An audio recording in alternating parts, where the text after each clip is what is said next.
for the masses. Headline edition, July 8, 1947. The Army Air Forces has announced that a flying disc has been found and is now in the possession of the Army. If the game is rigged, change the game. Game changer. I occasionally think how quickly our differences worldwide would vanish if we were facing an alien threat from outside this world.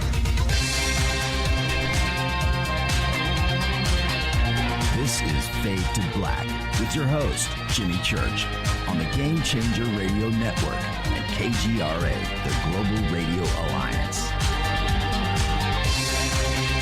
I need your help to get to the year 1985. You're listening to Fade to Black with Jimmy Church on the Game Changer Network.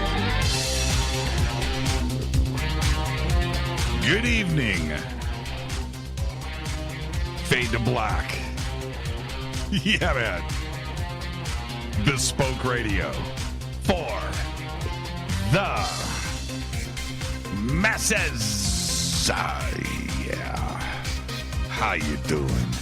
How you doing? Today's Monday, November 30th, 2020. Let's do this, man.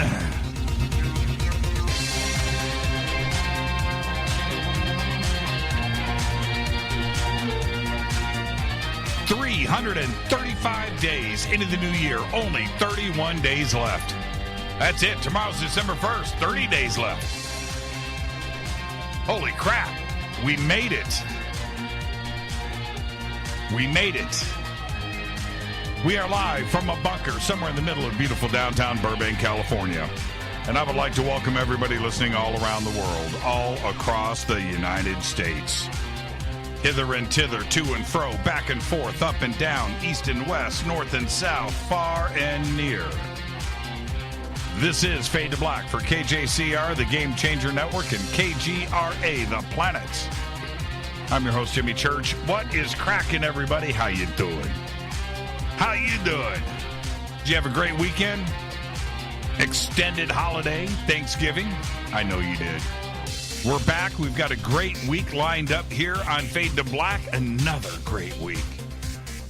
Yes. Yes. Tonight, very special guest, Kyle Konkiel is here. Bass player for the band Bad Wolves. That's right. Right here on Fade to Black. Get ready. Kyle will be with us at the bottom of the hour. And tomorrow night, I've got a conspiracy for you. That's right. Tomorrow night, we were going to have conspiracy number 9. Canceled. That's right. And there is a conspiracy involved in that. That's right.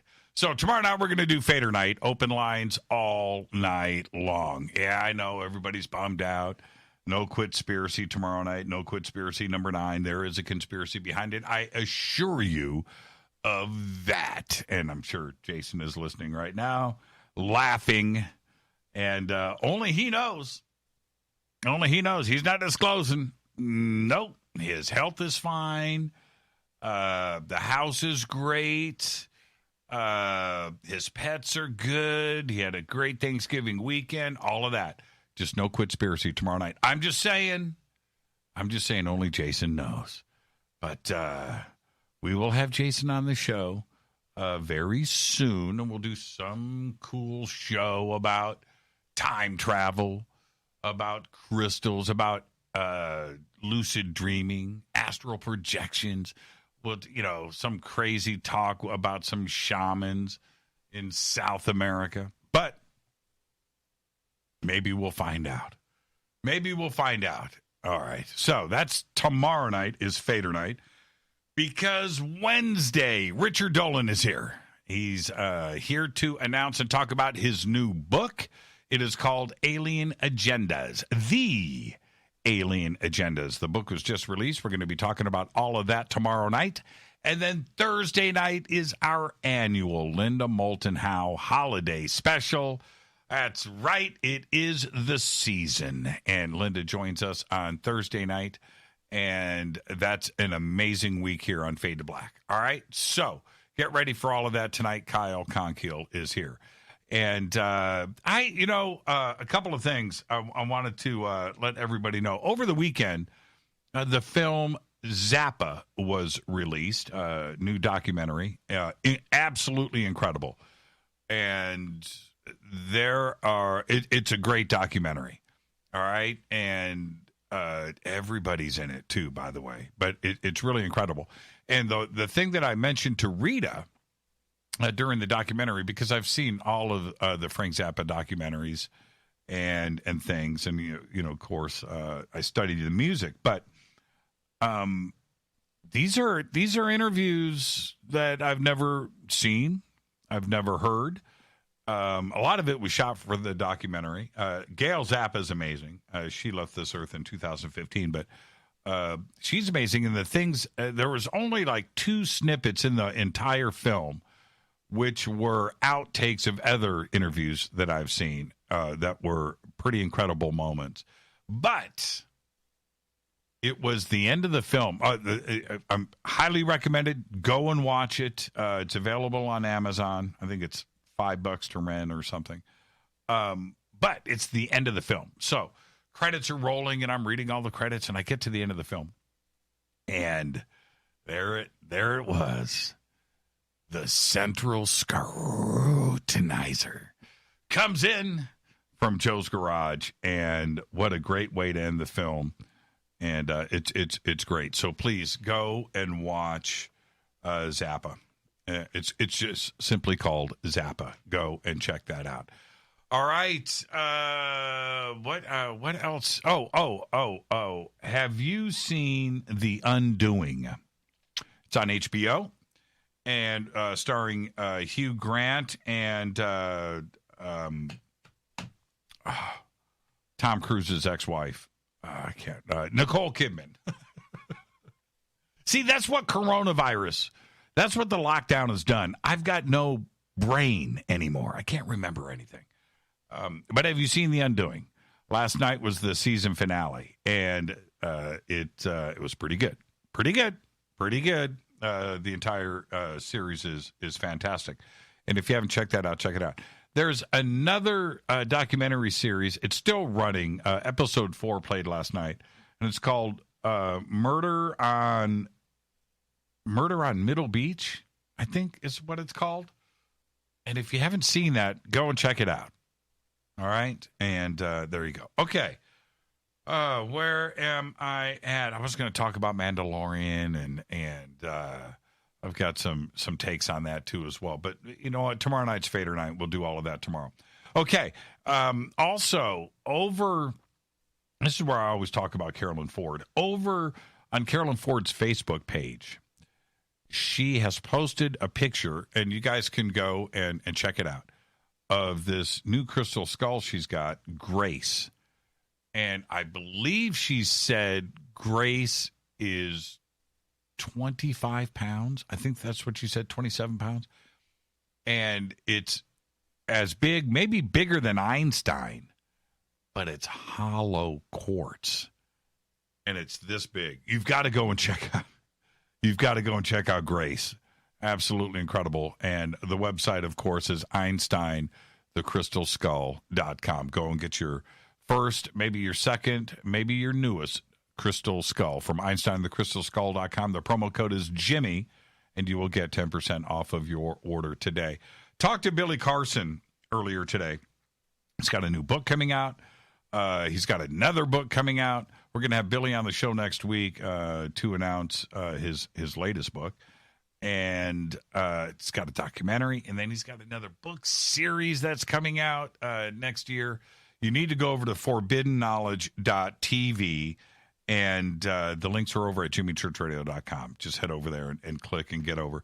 And get registered. You get 3 days trial membership right there, so you can check out everything that Billy's got going on. And next week, we will have Billy on the show. Okay? All right. Follow me on Twitter at JChurchRadio. Kaz. Yeah, that's it. That's the new documentary right there. It's incredible.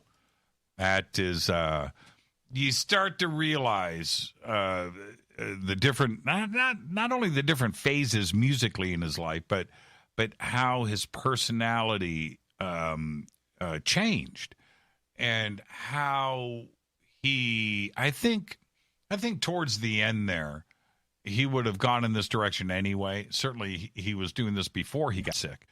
Cancer was activism, politics, and things. The last 45 minutes of the documentary are just incredible. Follow me on Twitter at JChurchRadio. Hashtag F2B is the sandbox. It's live right in front of me. Excuse me, on Twitter. And we have 2 chat rooms, one over at Spreaker, one over at KGRA The Planet. Hello to everybody on YouTube, Facebook, Live, the Bunker Cam. How you guys doing? All right. Let's get to the breaking news. Dr. Scott Atlas, right before the show tonight, a member of the White House's coronavirus task force. Was he leading? Was Fauci leading? Right? I don't know. Who is it? But anyway, he resigned. He resigned right before the show tonight from his post in the Trump administration, effective immediately. I think he's going to try to hang out for a couple of days. Strange wording on the resignation, but it sounds like he was done. So, Dr. Scott Atlas. Yeah, controversial? Absolutely. But nonetheless, he has resigned. All right. Now, do you remember Dr. Strangelove, right? The movie, Stanley Kubrick, The Missile Gap, right? Oh, man, the end of the movie. Well, now, today, it has been announced that there's going to be a gap of several years in our satellite system, in our ability to measure the thickness of ice at the top and bottom of the world. The only 2 satellites dedicated to observing the poles are almost certain to die before replacements are flown. This could leave us blind to some important changes in the Arctics. That's right, both the Antarctic and the Arctic as the climate warms. At issue is the longevity of the European Cryostat 2 and the American ICESat-2 missions. Cryosat-2 is already way beyond its design life. It was put into space back in 2010 with an expectation that it would work for about 3.5 years. Engineers think that they can keep it operating till around 2024, but battery degradation and fuel leaks suggest not much longer than that. ICESat-2 was launched back in 2018 with a design life of 3 years, and hopefully it will last longer into the 2020s. Now, industry around the world has started work on the spacecraft to replace these 2, but those aren't going to launch until 2028, maybe even beyond that, because full funding to make this date a reality is not yet in place. Absolutely nuts. Let's get the show cracking. Happy birthday to today, Mandy Patinkin. Today is 68. I don't think you know what that word means. I don't think you know what that word means. Of course, star of The Princess Bride, Homeland, and rumor has it the most difficult actor to work with in all of Hollywood. Ben Stiller today is 55 years old. Of course, Zoolander and Meet the Parents. And I talked about The Flight Attendant last week. If you haven't seen it, check it out. It's a great series. They released the first 3 episodes as the premiere. But I never heard of this actress. Yeah. Kaylee Cuoco today is 35. And she was in The Big Bang Theory for like 150 years, but I never watched that show. So I never heard of her.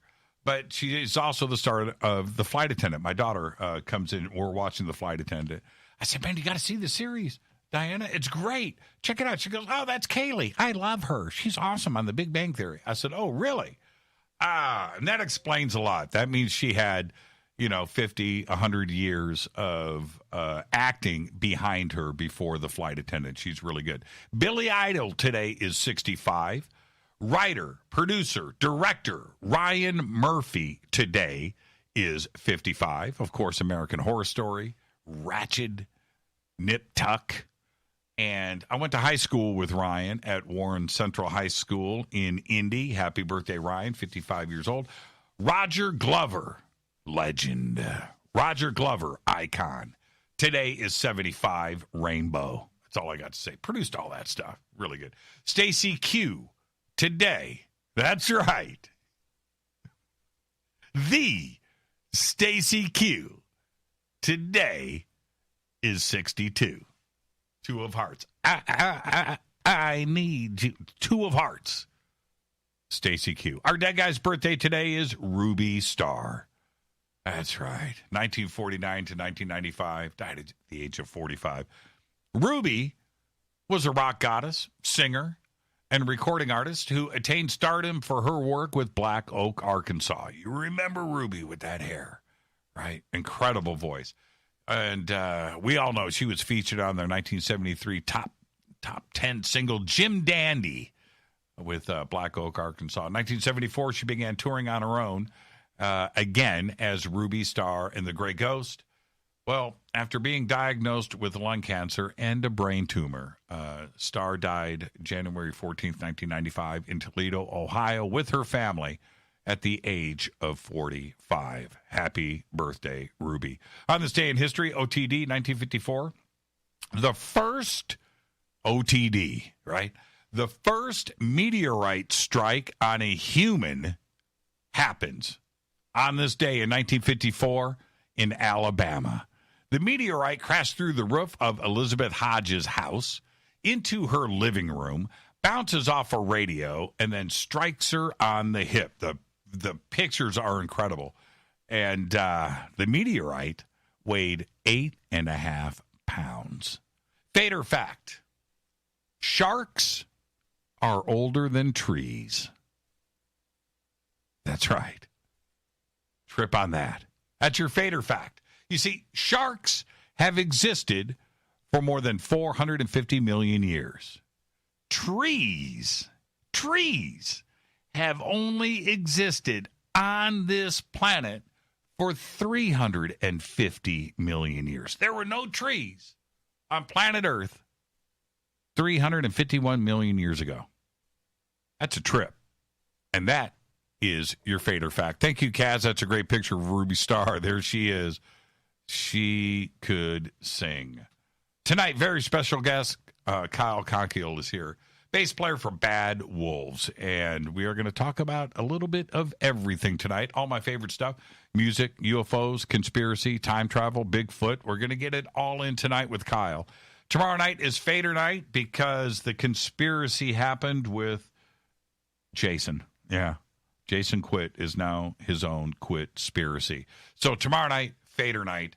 Wednesday night, Richard Dolan. Thursday night, Linda Moulton Howe. All right. Let me hit this River Moon coffee. Yeah. Is that Kaylee from Big Bang Theory? Is that what she looked like in the series? Never seen it. I heard it's good. Maybe I'll go back. But now the show was on for like what? Its first episode was in like 1958. That's a lot of seasons, man. It's a lot of binging on the Big Bang Theory, but maybe I'll check it out. They probably started off, they weren't even widescreen when that show started. Man. All right. I kid. But rivermooncoffee.com. There is one thing that protects me from going full on nuts crazy. That's right. I never go all in. Yep. Never go all in. Tropic Thunder reference number 1. I just don't do it. I don't do it ever. Well, hold on.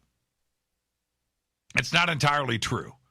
I went all in with Billy Meyer, but that was 35 years ago. And I definitely learned a lesson with that one. I know. I've never forgotten it. I remind you about it all the time. but I'm only human. Shortly after that, I went all in with Bob Lazar. Bob. And that period of my life lasted 30 years. 30 years of going all in with Bob Lazar. In the end, I was pretty bummed. But I didn't lose my mind over it.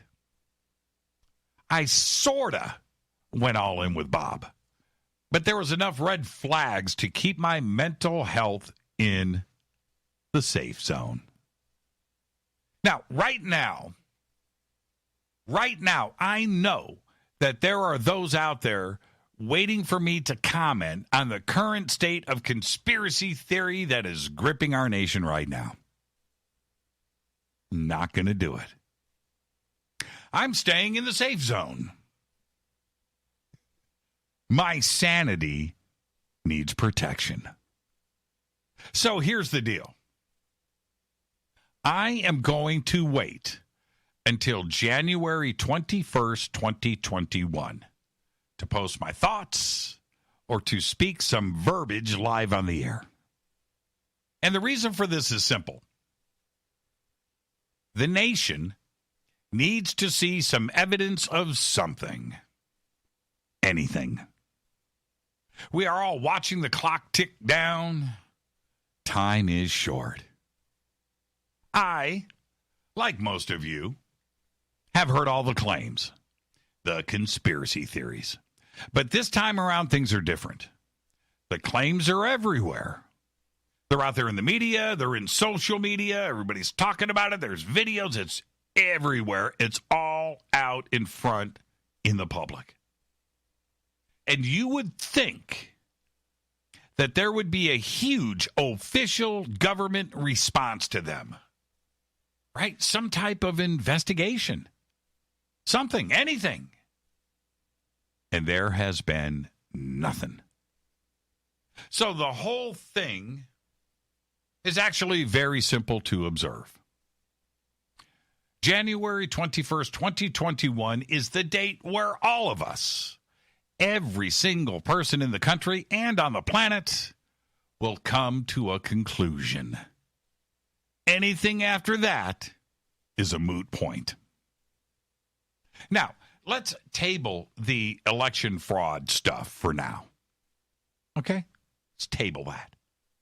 Actually, let's table it for 50 days, to be more precise. And let's talk about the Utah monolith. You see, here is a perfect example of when not to go all in. When the story first broke, I was like, okay, cool. All right, it's there. There it is. Looking at it, it's real. Now let's try and figure out what we have up in the desert in Utah. Right? Simple. Well, there were thousands, maybe more, who immediately went all in. It's aliens, it's ET, it's that's a very dangerous zone to go into. The Utah monolith is just way, way too easy to figure out. And it just took a matter of days for the details to emerge. First off, it didn't just appear. It didn't just appear. It was there in the desert for almost 5 years. It first showed up in Google Earth around 2015, 2016. Second, the HBO series Westworld was filming in and around the area at that time. Right? Is this case closed? Well, yeah, sort of. Sure is. But it was when different groups started to show up at the scene over the last couple of days, revealing everything that was suspected, right? That it was man-made. Saw the rivets up close. Saw the videos. It's probably made of sheet metal, stainless steel. Been up there for 5 years. It looked brand new. And I got to say, it must have been an awesome and fun adventure for those who made the trek. Man, and it's totally cool to look at. Then yesterday, the breaking news that it had vanished overnight. Remember, first it appeared overnight. Now it's vanished overnight. Gone. Poof. My guess is one of two things happened. Right? The Hollywood production company that put it there and forgot about it went and packed it up. That's one. Or two, someone just took it for a souvenir. Right? That's it. But it most certainly wasn't aliens sending a signal to Jupiter's moon, Europa. Then today, another monolith has shown up in Romania. More aliens at work, right? The Romanian monolith isn't quite as cool looking as Utah's. It's got some amateur polishing on its surface. But hey, you got to love the effort, right? Who knows? Maybe we'll have monoliths popping up all over the world from different artists who want to make a statement, right? And I applaud it. I do. Go for it. And maybe, just maybe, Q will resurface and tie all of the monoliths to election fraud in Dominion. Rumor has it that the last one will appear in Washington, D.C. on January 20th, 2021, just in time for my first public comments about our future the next day on the 21st. Hopefully, this time, Westworld won't be filming in front of the Lincoln Memorial. You see, this is how I protect my sanity, folks.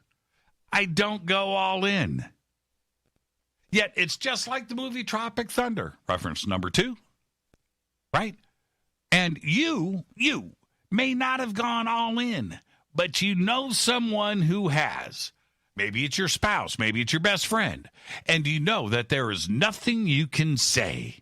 You don't bring anything up, right? Or you're in for a 2-hour crazy talk session and you don't want to go there. You avoid all talk about conspiracy because you don't want to look into those crazy eyes. And you know what I'm talking about. You don't want to be responsible for pushing someone over the edge, or in this case, the cliff. Just let things play out. They always do. And on January 21st, we'll know the end game, no matter what it is, right? We'll have the answers. And hopefully your friend with the crazy eyes will start to put a foot into reality and we can start to move on to our next great conspiracy theory.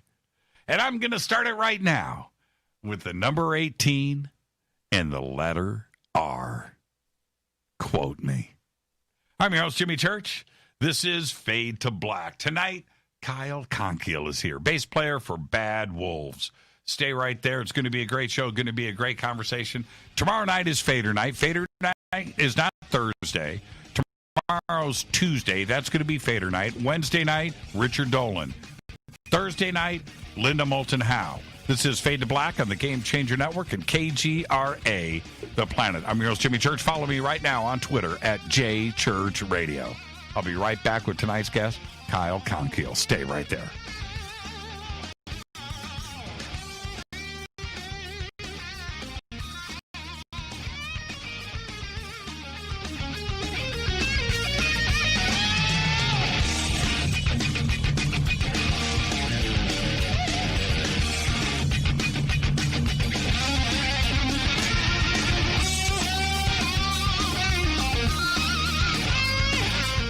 This is Nicole Church, daughter of you-know-who, and you're listening to Fade to Black on JimmyChurchRadio.com and the Game Changer Network. Your church, Fade to Black. Fade to Black will now pause for alien identification. The station that talks the net. KGRA Radio. Introducing the Game Changer blend from River Moon Coffee that delivers a customized blend made specifically for the Fadernauts. If the game is rigged, change the game. It's a bolder cup with some bite. Game Changer is the coffee of choice for those that prefer an organic dark roast that is slightly lighter and milder, but it's still dark. With wild notes of pecans and chocolate with a rich, balanced, full-bodied cup that is roasted to perfection for a great coffee to start your day, as an after-dinner coffee or anywhere in between. Artisan, small batch roasted to perfection. USDA certified organic, all River Moon coffee is freshly roasted and packaged in the USA. Just go to rivermooncoffee.com or click on the banners over on our site and use the promo code F2BBLEND for 15% off of your order today. rivermooncoffee.com. Go Beckley Tappy. This is the only way forward. This is Fade to Black. Make contact. KGRAradio.com. Search of Fade to Black, and you can get our podcast for just $2 per month. All you have to do is click on the podcast banner over at jimmychurchradio.com. Hi, folks. It's troubling times, and fear is pushing emotions, which in turn pushes health the wrong direction. Do you ever get an ache because life is uneasy? Try Life Change Tea at getthetea.com. Life Change Tea works on your digestive tract, helping to move food through quicker and comfortably so your health is spot on. Life Change Tea may not help with world issues, but it will help with your digestive issues. A glass a day helps keep the intruders away. So, change your life today. Log on to getthetea.com. That's getthetea.com. If your health game is off, get on by ordering Life Change Tea. Getthetea.com. And while you're on our site, look around at the great non-GMO organic supplements. And if you're a sales shopper, go to our specials page and see what's for you. I've been drinking the tea for 12 years, and I'm sure glad for its health benefits. Again, that's getthetea.com. Getthetea.com. The tea that makes you go. Permanent industrial glue impossible to remove? Not anymore, because Handyman Formula by D-Bond is a patented chemical adhesive remover. It's used in the building and home maintenance industry, but now it's available for your home use, for your DIY projects. Unglue stickers, silicone rubber, labels, price tags, flex tape, weather stripping, carpet glue, wood glue, liquid nails, even 3M 5200. And it dissolves graffiti. Yeah, graffiti. Handyman Formula by D-Bond works, and it's safe to use on most surfaces. No need to call a professional. Don't get out the pliers and blowtorch.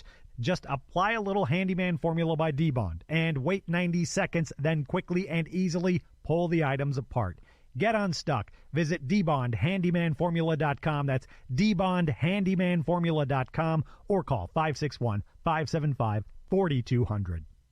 Handyman Formula by D-Bond. 9 out of 10 geneticists agree. Fade to Black is not your father's radio show on the Game Changer Radio Network and KGRA, the planet. Hi, this is Rob Reiner from Anvil, and you're listening to JimmyChurchRadio.com. What's up? I'm Chris. What up? This is Kyle Konkiel. You're listening to Jimmy Church Radio.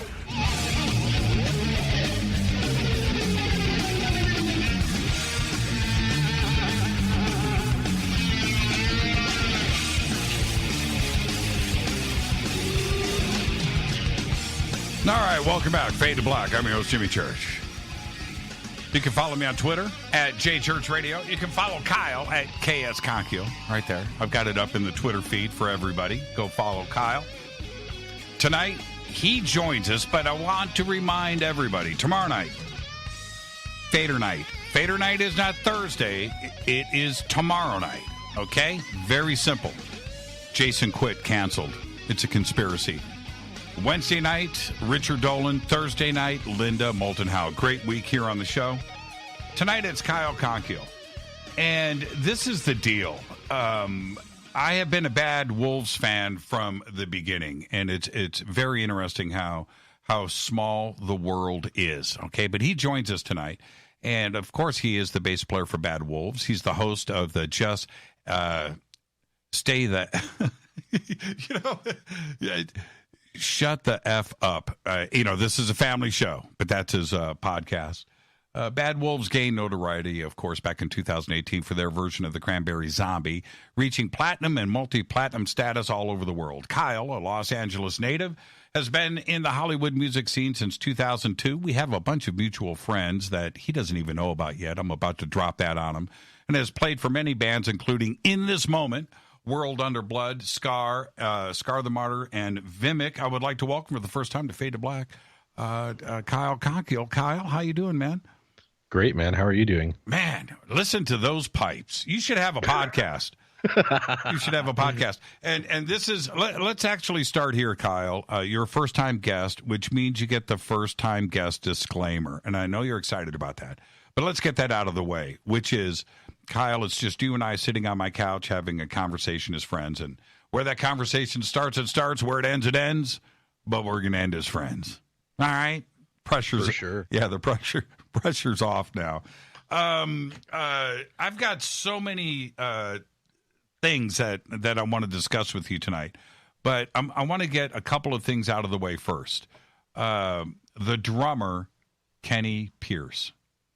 Oh, yeah, Kenny Pierce. Yeah, we worked together at Mates. Yeah. So that's the connection. Okay, I've known Kenny for about 35 years. He used to be in a band called Taz. All right, before your time, But back then, Kenny, and I know you know what he looks like now.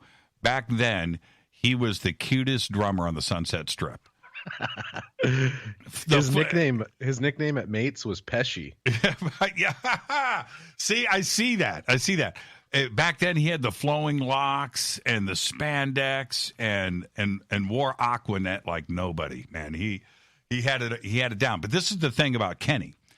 This is my memory of Kenny, and him and I have talked about this so many times over the years. But back in like '87, we shared a rehearsal studio together in downtown Los Angeles somewhere, and we had the same manager.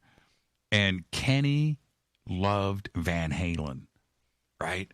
And so he could play any Van Halen too. And I was an Eddie guy, and I played and him and I would sit and jam Van Halen for hours.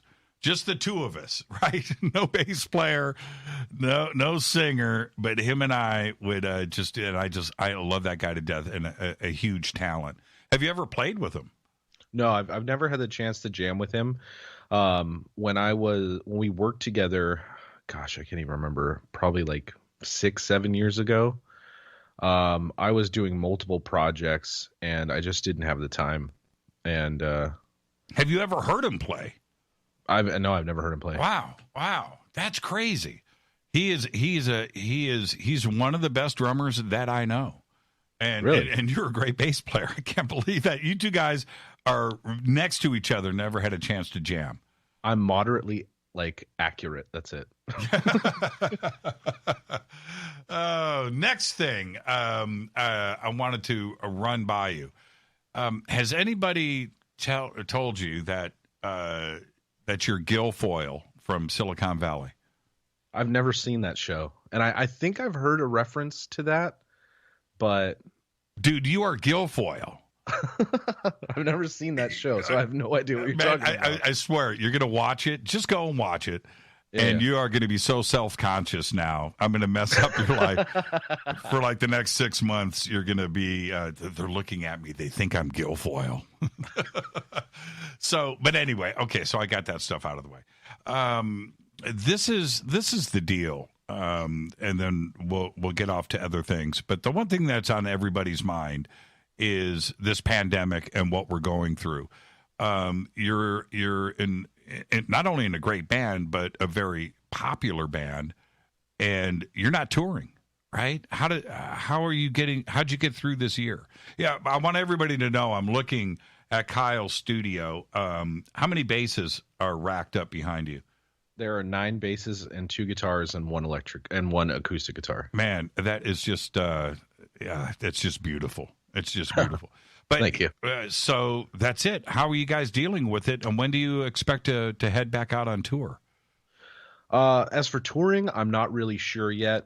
Some people have said summer 2021. Some people have said closer to fall, winter 2021. Some people are saying 2022. So I really don't have a real answer to that question. But we're working on the 3rd Bad Wolves record right now. Originally, we only had 2 months to work on the record. And then, stuff started canceling, so we had more and more time. So I think we're putting more into this album than maybe even the first one. But I know because John wrote a lot of the stuff on the first record, and he spent years kind of putting that together. And I definitely know that we've put more time in than we did on the second record. So we've just been kind of working on that. And we also have a band Patreon. So like, we have exclusive songs, exclusive merch, me, Chris Kane, my guitar player, Doc Coyle, my guitar player, and John Berklin, our drummer. We go on there and, we do like live Q&As. Like today was my day. So, I go on there for about an hour. I answer questions. I do jams. I try to make it as entertaining as possible. And, our singer Tommy, he's been working on a lot of covers. So he like posts those every Friday. And I think we're up to like 22 exclusive songs on the band Patreon account. Well, we're going to talk about Tommy in a second. Extreme talent. The whole band is right there too.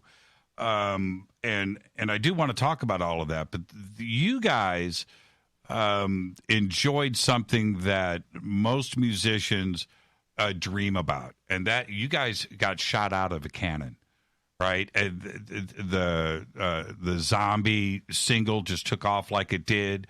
You've got Zoltan, Bathory working with you guys. You head out with Five Finger Death Punch, and you've got your everything's charting.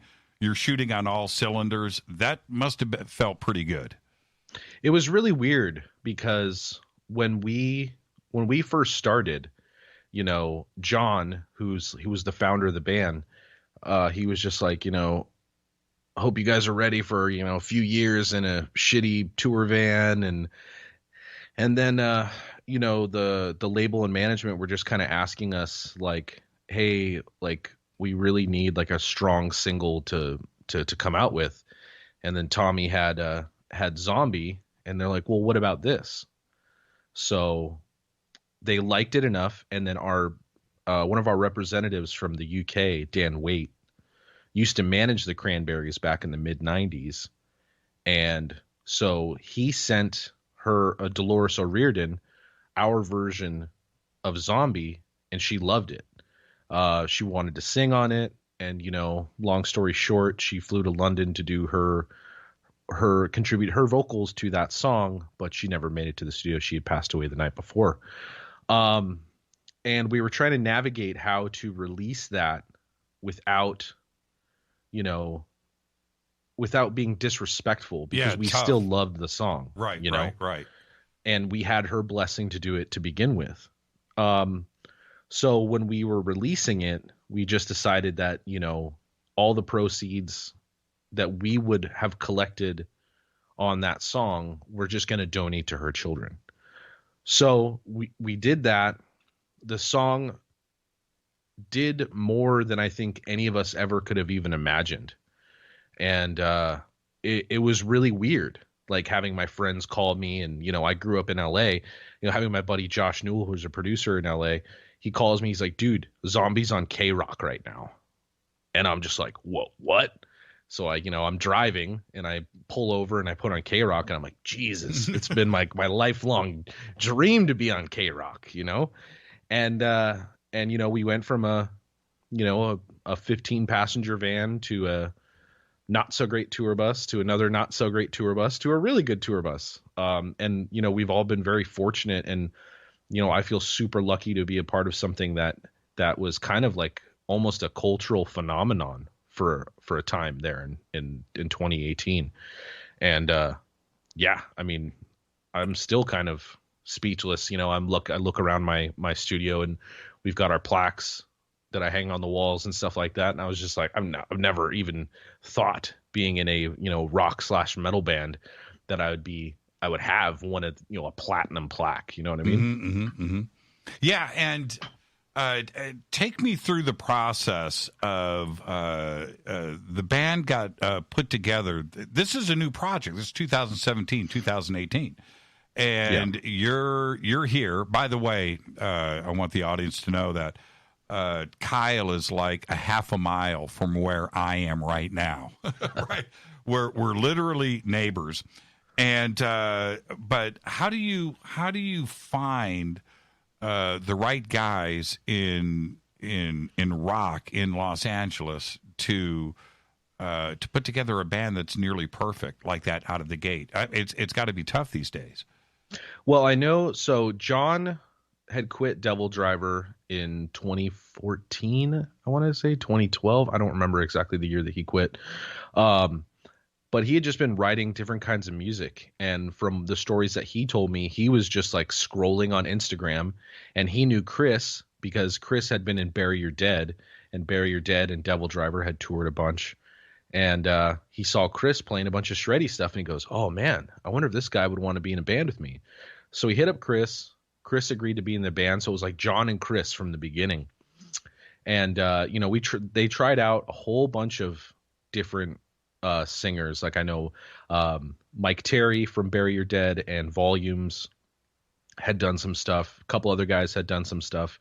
And then John had sent some songs to our singer Tommy, and he brought like a new life to those songs, And then they needed a second guitar player, and Doc and John had known each other for a while, and Doc he was only doing Vegas Nerve at that time. He had already quit God Forbid, and he was just like, "Hey, you want to be my band?" And they actually bugged me for like a year, and I think they tried out like 2 or 3 people before I joined the band. But I was doing my other band, Vimic, with former members of Strap Young Lad and Slipknot. And one day, it was like March of 2017, I had just kind of called Doc on a whim. There was a lot of uncertainty happening in my band at that time, not a whole lot going on. And I was like, "Hey man, do you know any bands who are looking for bass players?" And he's like, "Hold on a second." Hold on a minute. Every band needs a bass player, right? You're never unemployed, right? That's just the way it is in the music biz, man. I mean, I've been very fortunate over the last 8 years.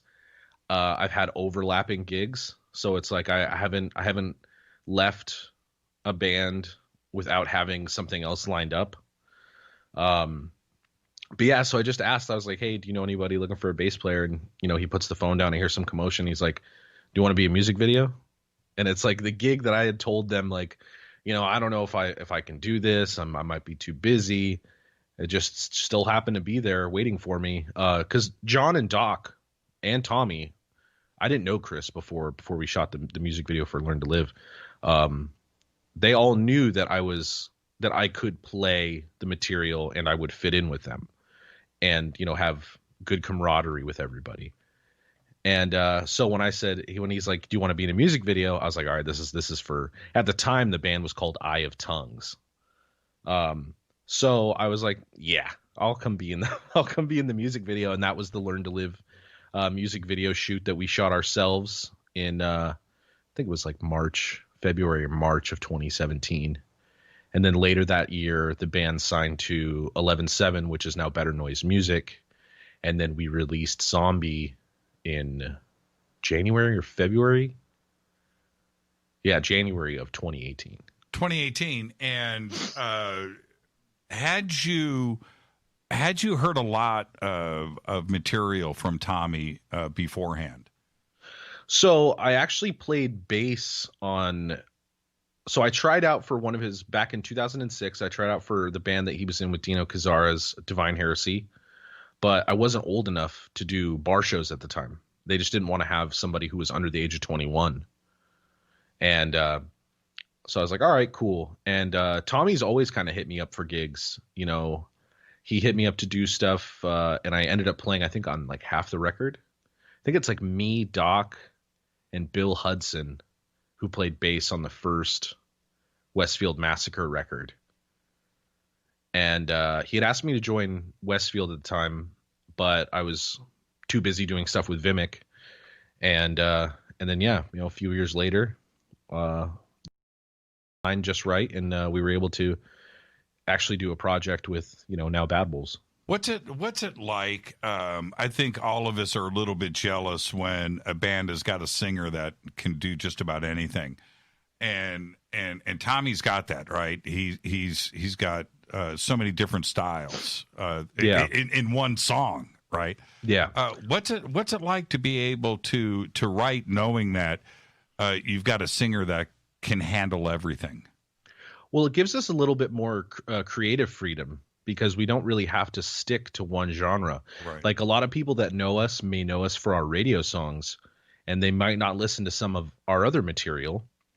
But if you listen to, I guess would be considered the B-sides of Disobey or Nation, we're a heavy metal band. And having someone who can not just do radio rock style songs, but also be diverse enough to when we're really doing heavy metal, I think is super important because it's like, we're not trying to be one type of thing, because there are a lot of metal bands that are just like, we're just a metal band. We're not going to do these soft ass songs, but like we kind of do everything. There's like some prog influence stuff. There's radio stuff. And it's just like, we're not putting ourselves in in a certain corner because we all like tons of different music. Like me and John love 80s pop music, like new wave or, like Huey Lewis and the News, Michael Jackson. We're more than just, metal guys. And I think coming from so much different, like coming from different bands but also coming from a whole list of different influences, past and present, I think putting ourselves into one section of a genre would do the band itself a disservice. What do you make of the metal world today and rock and roll in general? Is it here? Is it strong? Is it solid? Is it an illusion that it's not there? Because there's so many other things that dominate the airwaves. What's going on? I mean, from the last 2 years that we have been touring pretty much consistently, we've played with a bunch of different bands. Yeah, we've played a lot with Five Finger Death Punch, but we've gone out with bands like 3 Days Grace, Nothing More, Breaking Benjamin, Nickelback. We've kind of been around. Also Shinedown. And I mean, any of the arena shows, festivals, I mean, I would definitely say if anyone says rock is dead, they are not going to shows. Because I mean, there were, we played in Indiana. I can't remember the name of the venue. But we played in Indiana with it was us, Nothing More, Breaking Benjamin, and Five Finger Death Punch. And I think there was like 22,000 people at this amphitheater. I mean, I don't know. I don't see it. I mean, I think when everything was getting shut down, we were looking at another revival of, because they say things just kind of go in circles. That's right. Like it seemed like, rock was kind of going down but I was really feeling like I was starting to see a resurgence. And, and once everything kind of goes back to normal, I mean, there's no way you're going to be able to keep people from going to shows now. I have a feeling shows are just going to be selling out left and right in droves. Do you have any like tour dates booked in 2023? Well, we still have tour dates booked for next summer because we had to postpone. We were going to go out with Stained and Disturbed in July. It was July to September. So we postponed those to July of next year. So I'm really hoping that we could keep those dates and keep that locked in. I mean, I was really looking forward to go out on that, like 3 bands, amphitheaters in the summer. Like, yeah, you'll catch some summer rain every now and again, but for the most part, it's, it's great weather and it's, now it's good times. Before we hit the break, we've got 2 minutes. This is me. This is just a personal question. Yeah. Is Zoltan as cool as I think he is?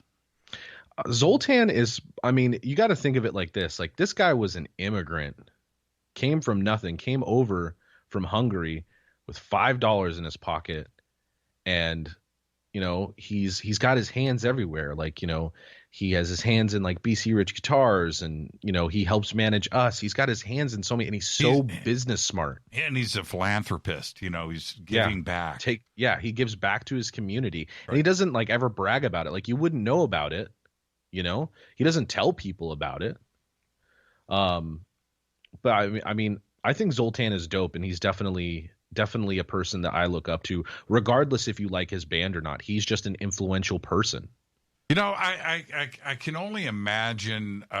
Five Finger, when they first came out, and they got my attention because they had like the coolest name that you could ever have for a band. Right? Let's just go right there first. But they rock. But they have personality. They're funny. The stage show, the presence, the way the way a full like a PhD in crowd control.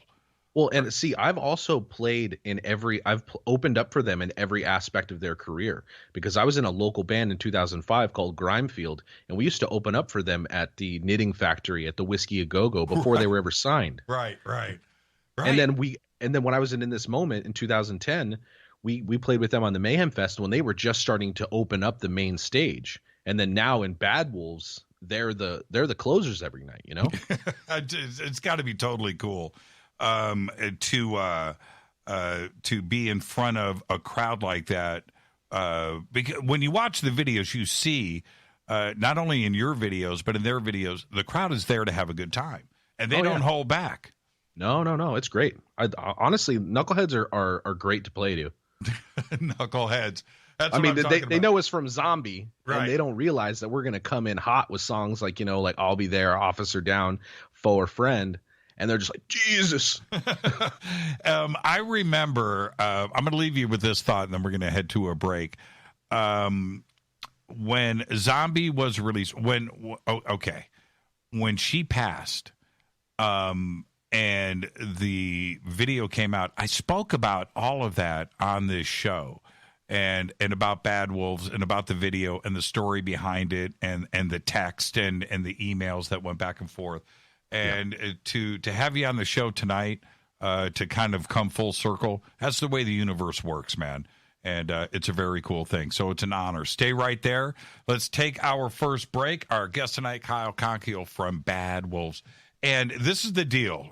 When we come back, we're going to swing through everything tonight. We're going to talk some conspiracy with Kyle. We're going to talk UFOs. We're going to talk radio. We're going to talk about his podcast. We're going to talk about NDEs. And I think I'm going to squeeze in some Bigfoot. All of that and much more after this short break. I'm your host, Jimmy Church. This is Fade to Black. Stay with us.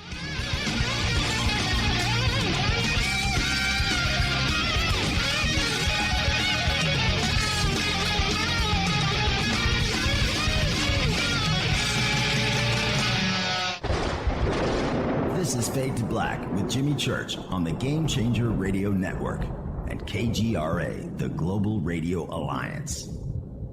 This is KGRA Digital Broadcasting Station, Salt Lake City, Utah, Van Buren, Arkansas. Hello, my name is Billy Carson, and I am a best-selling author and the founder of ForbiddenKnowledge.tv. Together with my team, we have built an all-new conscious streaming TV platform designed with every family member in mind. If you have ever wanted to travel the world and attend lectures and workshops from your favorite speakers but weren't able to, look no further. ForbiddenKnowledge.tv. There are dozens of workshops and lectures from speakers you know and love. We have also included amazing categories to assure that your consciousness is entertained and elevating on a daily basis. Amazing interviews, ancient history, ascension knowledge, wisdom teachings, documentaries, conspiracies, mysteries, health and fitness, conscious cooking, meditations, finance, yoga, and so much more. To start your free trial on any mobile device or computer, surf to ForbiddenKnowledge.tv. That's Forbidden Knowledge with the number 4, ForbiddenKnowledge.tv. Again, visit ForbiddenKnowledge.tv today. Listen, I know, and you know, that you've always wanted your first crystal skull. Or maybe you're a collector just like me, but you just don't know where to go to find the real thing. Then I met Carolyn Ford over at EinsteinTheCrystalSkull.com. Carolyn is the guardian of Einstein, one of the most respected ancient crystal skulls in the world. All of her unique skulls have been imprinted sitting with Einstein in his sacred lodge and are carved from the finest gemstone and materials.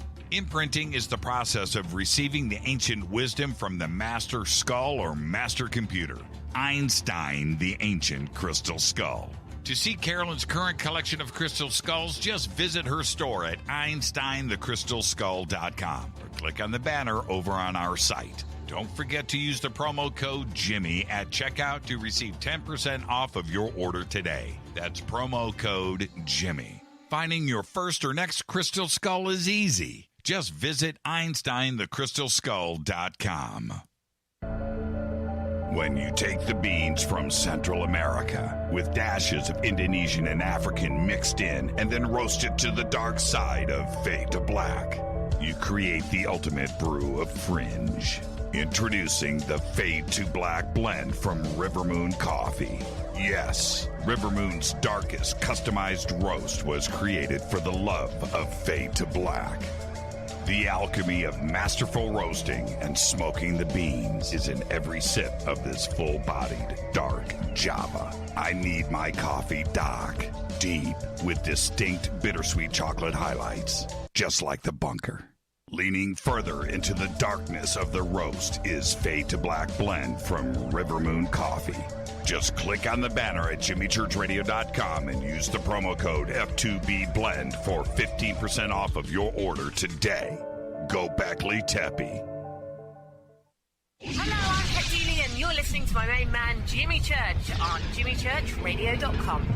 Hi, this is Ray Hobbs here, repping the planet, and you're listening to my good friend, Jimmy Church, Fade to Black, on the Game Changer Network and the KGRA digital broadcast station.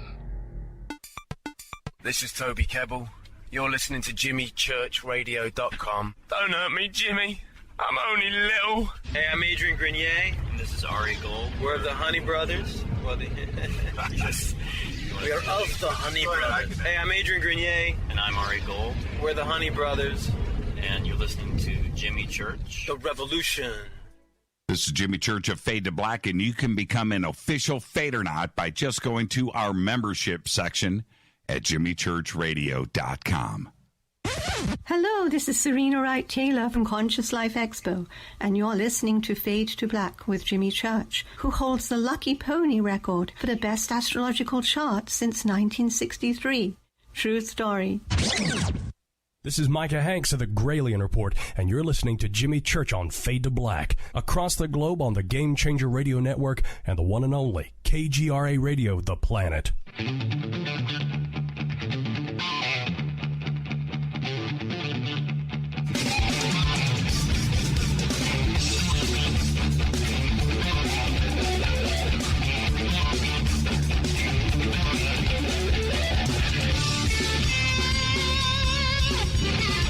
All right, welcome back. Fade to Black. I am your host, Jimmy Church.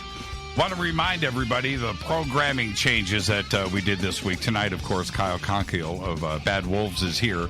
Tomorrow night is Fader night. Tomorrow night's open lines. Jason Quitt got involved in his own conspiracy, and we'll talk about that later.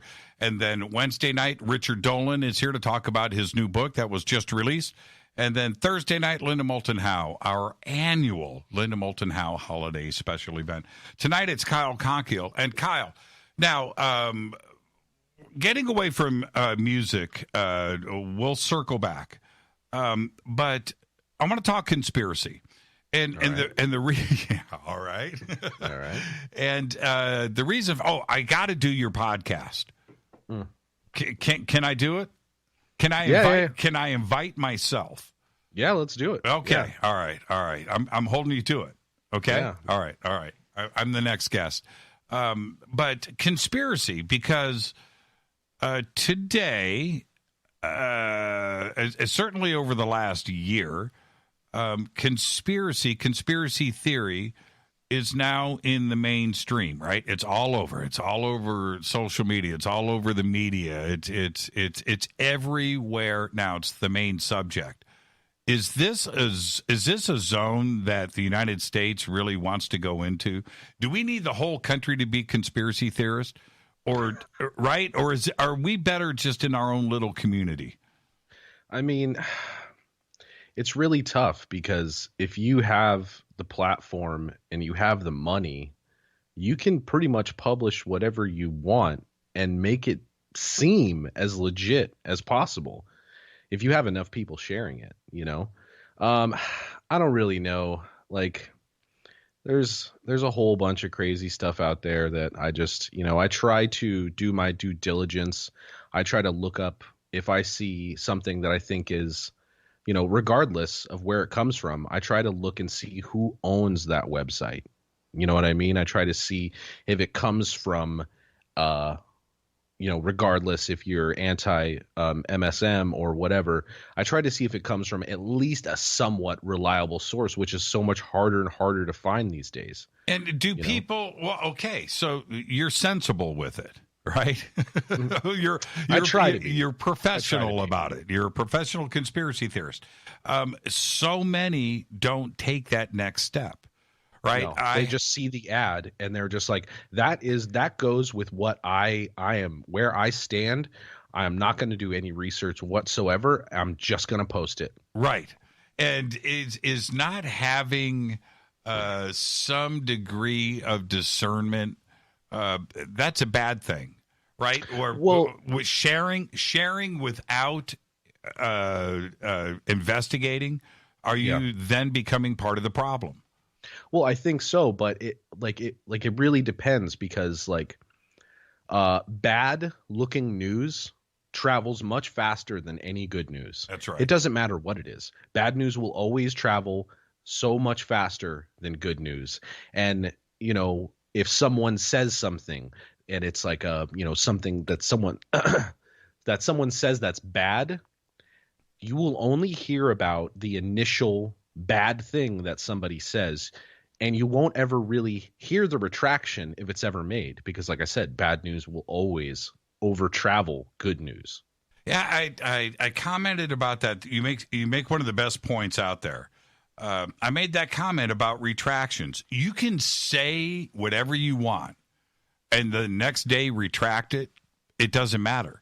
No. The story has got legs now, and that's the end of it. Nobody's ever going to read a retraction, even if you did retract it. Yeah.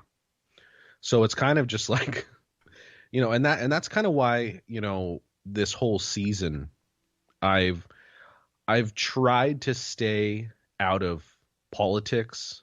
I've tried to just, honestly, who cares who I want or what I want to vote for? I've tried to stay as neutral as possible. And if I saw something, regardless of what side it come from, Republican, Democratic, Libertarian, Independent, what have you, I always try to see where that source of news is coming from. Because for the most part, all of those like clickbaity type headers from those news sources are all biased.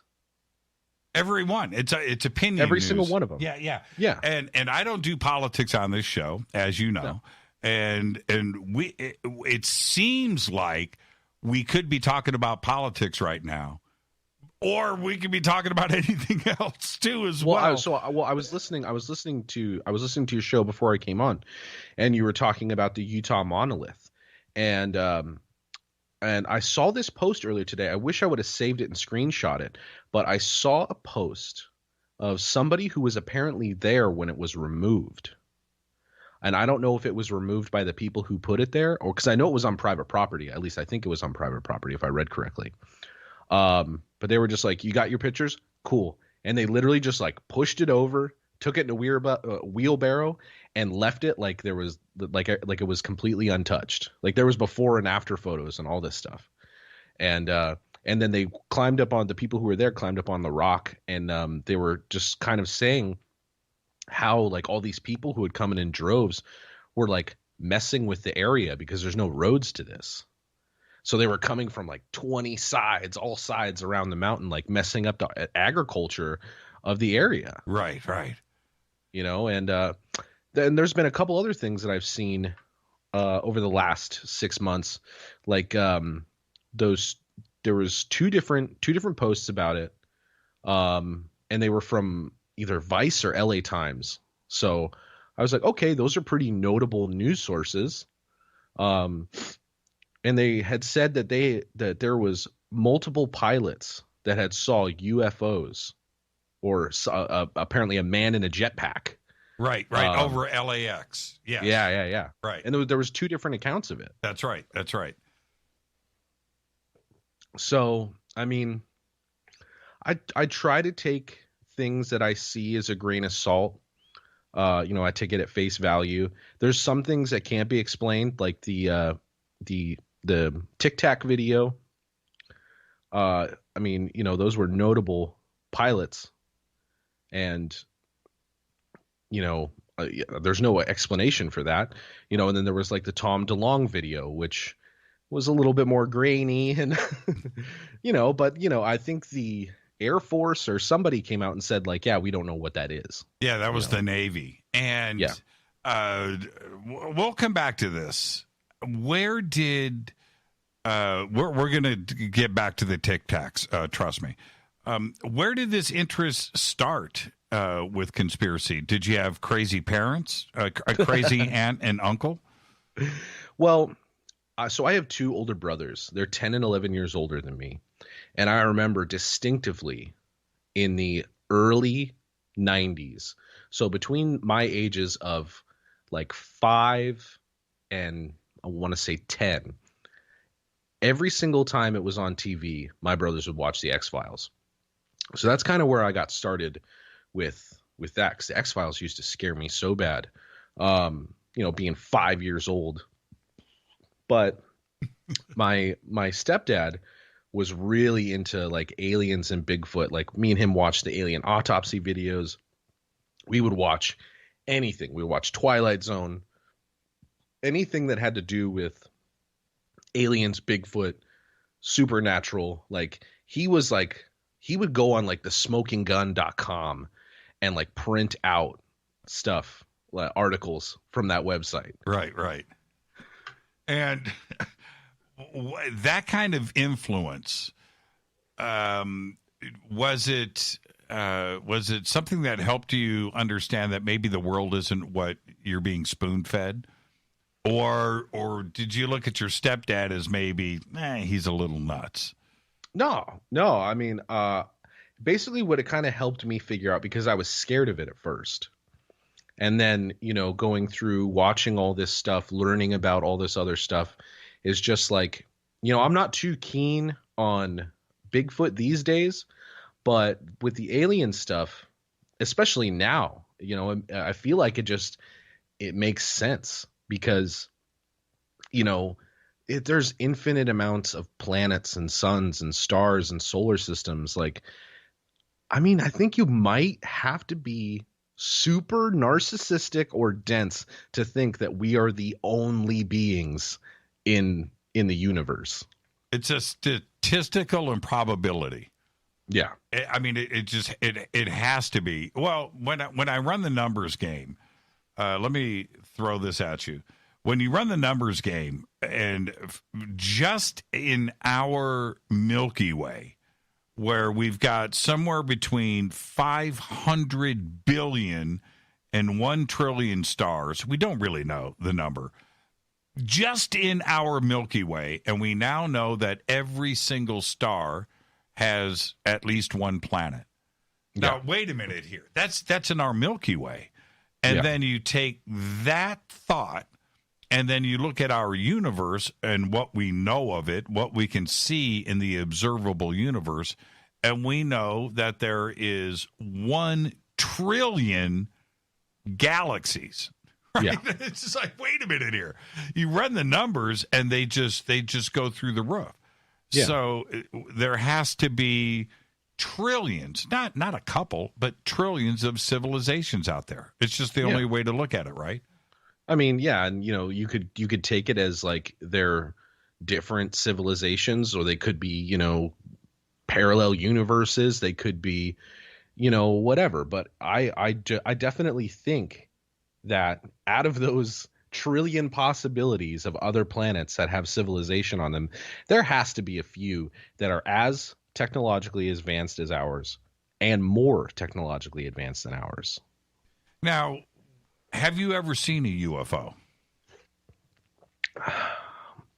Yes and no. Okay, give me the yes. Well, it's the same story. Okay. So, give me the yes side of the same story. All right. So I was going down to Hollywood with a friend. And I was on the 101 southbound in between Highland and Cahuenga. Right. And, we're in his car. I'm smoking cigarettes, listening to metal. And he goes, dude, what is that? And I look up. And this was probably 2011. So you may remember this. 2011 or 2012. And as we're on the freeway, just in between Highland and Cahuenga, which is about 1.5 miles, maybe. Oh, it's probably, yeah, okay. I was going to say that's a 1/4 mile because that exit comes up really fast after Highland. You got to get in the right-hand lane really quick. Yeah. Or so you end up on Vine. Yeah. So he just goes, he points at the sky and he goes, dude, what is that? And I'm like, I was like, I don't see anything. And then so I look like this. Sorry, I moved my head away from the microphone. So I kind of duck under the windshield and look up, and there's like this green flaming ball in the sky. And I can't really tell where it's moving. And I can't remember if it was green. Sorry, I can't remember if it was green or orange. Like, that's how, undependable the human memory is. But I just remember seeing this ball of flame in the sky just moving, and then all of a sudden it was gone. Wow. And I remember around that time, there was a bunch of these sightings. Now, I never saw anything, that was like, the Phoenix Lights or, triangles in the sky or anything like that. That's been the closest thing that I've personally seen. But the friend who I was with. Okay, wait a minute here. This was okay. If this is a sighting that I missed it. Let me explain to you that night. It wasn't even dark yet. No, it was not. It's like in the day. It was.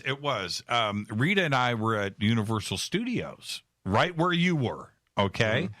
Mm-hmm. And we leave Universal Studios, it's like 5:00 in the evening, right? Yeah. And we get in our car and and our phone starts ringing. Look what's going on over Los Angeles. We're like, what are you talking about? And we're driving back on the 101. You're going the opposite direction. You're going to Hollywood. We're coming back to Burbank. And so it's behind us. And we didn't know what everybody was freaking out on. We couldn't see it. We're looking up in the sky. We didn't see it. It was going on behind us. I don't know if that was ever fully explained. That was seen. What was strange about that sighting, and you're right about this, green, blue, orange, it was seen all the way to San Francisco. Yeah. Right? I think they saw it in Las Vegas. Yeah. Yeah, that was a pretty incredible sighting. I still don't know what it was. I don't think anybody does. Yeah. So, that's been the only thing that I've seen personally. Now, the friend I was with at the time, who's super, mind you, this is 2011. He's super into Joe Rogan at the time. He's super into DMT and aliens and stuff like that. And he's claimed to have seen more, but he's like, dude, that's an alien, I swear. And, so I was like, I don't know what that is. So that's why I kind of answer yes and no to that, because if there is an explanation for it, then cool. But if there's not, then I guess I have seen something. Did you in your research into this, did you get books? Did you follow certain researchers? Not necessarily. I haven't really been, quote unquote, UFO hunting too much. If I see something on, a documentary about it, I'll check it out. But yeah, I haven't really kept up with it other than documentaries and watching the X-Files. But I'm always kind of, when I go outside, I always kind of keep, because it's interesting to think that we're this tiny ball in a never-ending black mass. So I'm always kind of keeping my eyes up to the sky, and there could have been things that I saw that I could be labeled like, oh yeah, I've definitely seen something. But for the most part, unless it's like ridiculously fast moving, because you can see satellites at certain times, you can see shooting stars, you can see, there's a whole lot of stuff that can be easily explained. But I haven't found anything in my stargazing that had made me question anything besides that ball of flame that I saw on the 101 that day. Now, and you mentioned the Tic Tac earlier. You see something like that in the sky. That's a life-changing thing, right? Yeah. And then you hear the Navy and the Pentagon say, well, we don't know what's in these videos. They're unidentified aerial phenomenon. Does that make you feel that the government is hiding something from you? Now, I'm not sure if they would be particularly hiding things. I'm sure that there is a branch. If you believe anything that Bob Lazar says, there is a branch of the government that does know about this stuff. But I don't think through the other branches of the government is common knowledge. So, I mean, there is definitely, there's definitely a UFO task force. I don't think that's like, I don't think that's crazy to say. No, it's not. I think there has always been a UFO task force. Yeah. Right. This isn't for them to say that they've just, threw out money at this and they're starting this. And come on. Right. They've been looking at this for a long time. But you just mentioned Bob Lazar, and I certainly spoke about Bob in my opening comments. When you hear somebody like Bob, or Bob specifically, talk about being at Area 51 and seeing flying saucers in a hangar and backwards engineering things, do you look at Bob like this is a resource that we need to think about? We need to listen to this guy, or is there something else going on where maybe Bob is, trying to do this for fame, or he's got another motive behind it? Now, I mean, I've followed a bunch of podcasts, and Bob doesn't really do a whole lot of interviews, but I mean, his story hasn't really changed very much in the 30 years he's been talking about it. Right. And he stated, and I'm sure that there's someone who can look up his financial records, that he's made no money off of any of the stuff talking about, S4 and Area 51 and stuff like that. And I mean, I believe him. There was stuff that he had talked about in 1985 that we didn't discover until the 2000s, Mm-hmm. So I don't think that there's any reason for him to BS anybody. And, I think he is a notable, valuable source. And I think if the government were to, because people are like, oh, the government would probably just kill somebody like that. I mean, I think that would look too suspicious if, like, out of nowhere, Bob Lazar is offed. Yeah. He hung himself or got in a car accident, or, Well, that makes him a martyr, and everything he said was true. True. Exactly. Yeah. So I don't think if there is and I'm sure there's, because I know Jeremy Cordell, who did the Bob Lazar Area 51 documentary, he had been raided by like the NSA. It was the local Detroit police, but was it? I thought it was like the FBI or CIA or something. Yeah, well, possibly. But I'm not going to get into those details. But that whole situation broke my heart. Is what that ended up doing. But before we get to the break, speaking of Bob Lazar signed a book deal with Tom DeLonge, right? Now, were you a Blink 182 fan before To the Stars?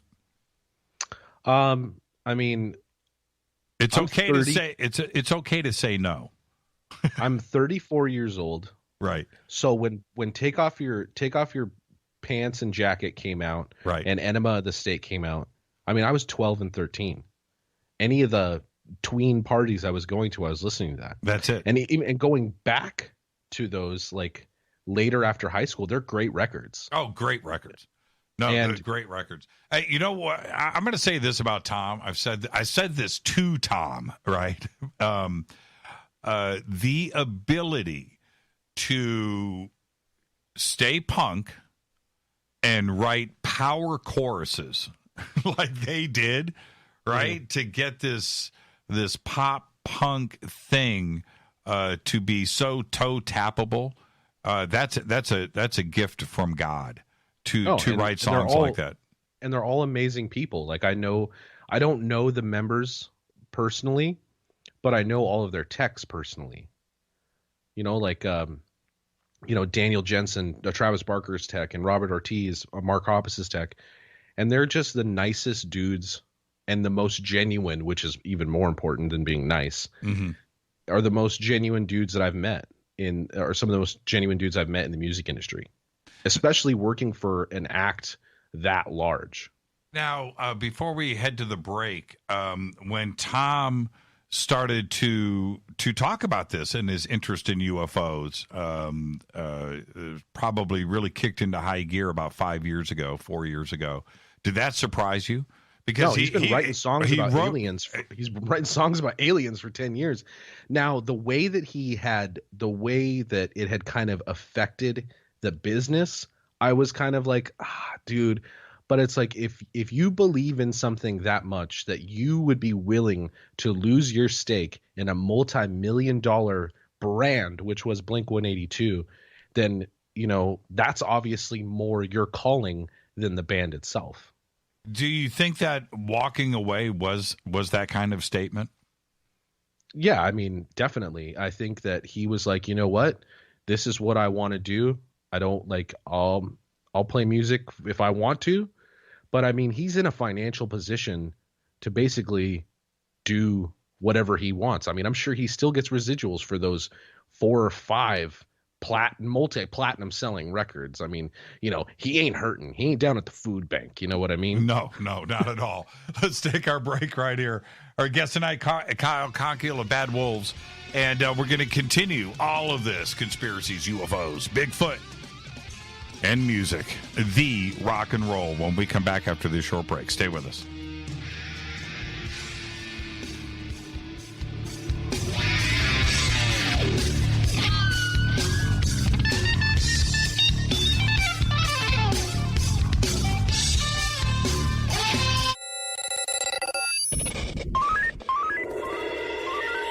Way out here, we listen to Jimmy Church. You're listening to Fade to Black. Always on the edge of the hottest alternative talk. Jimmy Church with Fade to Black. KGRARadio.com. ¿Qué tal, mis amigos? Yo soy Mario Carson, el tiburón, y los invito para que escuchen a mi buen amigo Jimmy Church Radio. ¡Claro que sí! Do you want to be an official Fadernaut? Of course you do. This is Jimmy Church of Fade to Black. Just go to our membership section at jimmychurchradio.com. Old New England Soap is committed to producing the highest quality organic and goat milk soaps available anywhere. We take pride in using the purest ingredients and avoiding the typical shortcuts used by other soap makers. Because goat milk is what feeds your skin, we have formulated our soap to use the maximum amount of goat milk possible, 38%, more than double any other brand.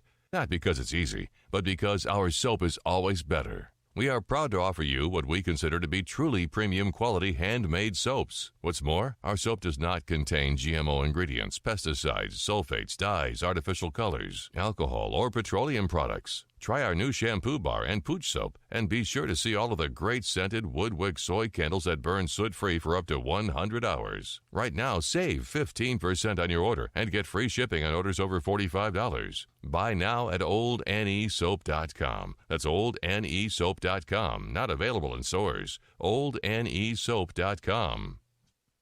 So, you love talk radio? Then you'll love TalkStreamLive.com. TalkStream Live is always on, 24/7 with the best streaming talk shows. Find your favorite talkers and discover some new ones. It's free, readily available online or on mobile with any smartphone or tablet. Finding your favorite talk shows all in one place has gotten a whole lot easier. Just go to TalkStreamLive.com. Be sure to download the free apps from Google Play or the iTunes App Store. You listen to us, and we listen to you. And so does the CIA. KGRARadio.com. Telepath is a weekly digital newsletter filled with the latest paranormal news, trending topics, and fresh articles from some of the most popular critical thinkers in the community today. Stay informed on your favorite paranormal podcasts and live streaming talk shows. Interact with the Telepath and upload your paranormal story or pics. It could be featured in an upcoming edition. Sign up right now for the free Telepath newsletter at paranormal.radio. That's paranormal.radio. Including the network you're listening to right now, the Paranormal Radio app, free in Google Play and the iOS App Store. You are listening to Fade to Black with Jimmy Church on the Game Changer Network. Oi, oi, I'm Reese Evans. You're listening to Jimmy Church. This is Revolution. The revolution will not be televised. The revolution is on radio. Ciao.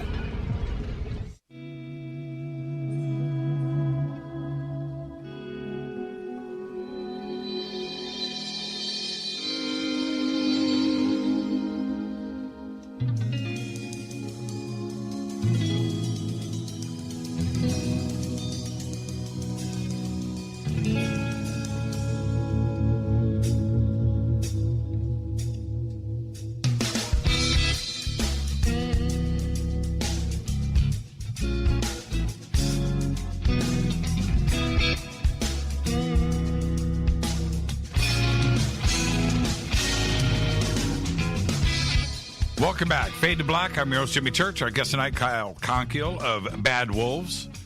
And we're doing a little bit of everything tonight. We're talking some music, conspiracy, UFOs. And I want to stay on this subject of Tom DeLonge for a second. And, you know, here he is, a musician, you know, Blink 182, all of that is of note.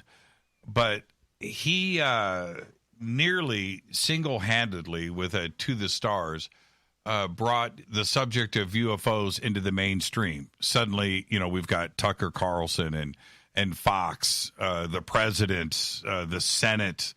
It's all over media now. Were you surprised to see the world embrace this and not freak out? I wouldn't say I was so much surprised as I was like, all right, well, maybe the human race isn't, you know, maybe we are ready for something like this, especially when he was getting notable people to back his company as well. I don't remember exactly who he was, but there was someone from like the Navy or NASA or somebody was like working for his company. Right. And, you know, the stories from the past, whether it was from, you know, the Pentagon directly or politicians, corporate heads, thinkers, philosophers, the Vatican, that the world wasn't ready for it. And if they found out that aliens are visiting this planet, all hell's going to break loose, right? There's going to be anarchy. Everything's going to crash. Religions, the stock market, it's going to be crazy town. And that certainly didn't happen when the New York Times started to break this story. No, and I think like especially this year because there was some more and more UFO stuff breaking into the mainstream media, and it was almost like most people didn't seem to care, really, or maybe they thought it was BS or what have you. But I mean, it's like, you know, what Tommy Lee Jones said in Men in Black to Will Smith when he was going to make him an agent. You know, people, like, the person is smart, intelligent, and knows how to handle things, but people are stupid and you know, scared. So Yeah, obviously that wasn't verbatim, but I mean, I don't know. It's cool to see this stuff popping up in mainstream media, and, you know, going back to the conspiracy kind of surge that we've had this year. I can understand that maybe some people are just like, this is just more malarkey or whatever, you know. So I enjoy it. And I try, you know, like I said, I try to do research as much as possible when it comes to what sites are producing certain articles. But, you know, that's just me. Yeah. What do you think? Ultimate in 2021, if this continues on the path that it is, right? This movement towards disclosure. Disclosure means so many different things. But certainly in the UFO community, disclosure is the president, you know, speaking on live television. We are not alone, right? Yeah. Independence Day.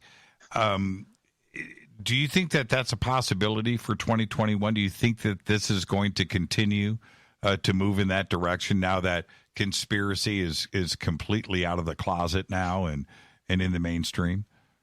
Well, so I'm going to say something that maybe not a lot of people agree with here, but I really don't think that the president in any form really knows what's going on with the UFO task force. Why do you say that? I mean, I know you don't talk politics here, but just look at the last 4 years. Yo, if there was aliens, Donald Trump would have been tweeting about that. I really think he would have. I've said that many times. Like that guy can't keep his mouth shut about anything. Right. So you really think that he would hold in? He'd be like, no, I'd be like, listen, there's aliens. I've seen the paperwork. I've seen the documents. I've seen the footage. It's the best footage of any alien you've ever seen. Well done.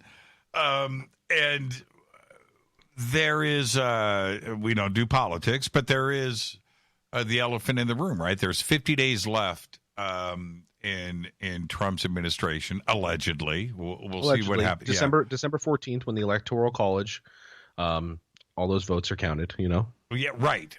Do you think if Donald knows something that he would let loose maybe and just throw caution to the wind and maybe tweet something about UFOs?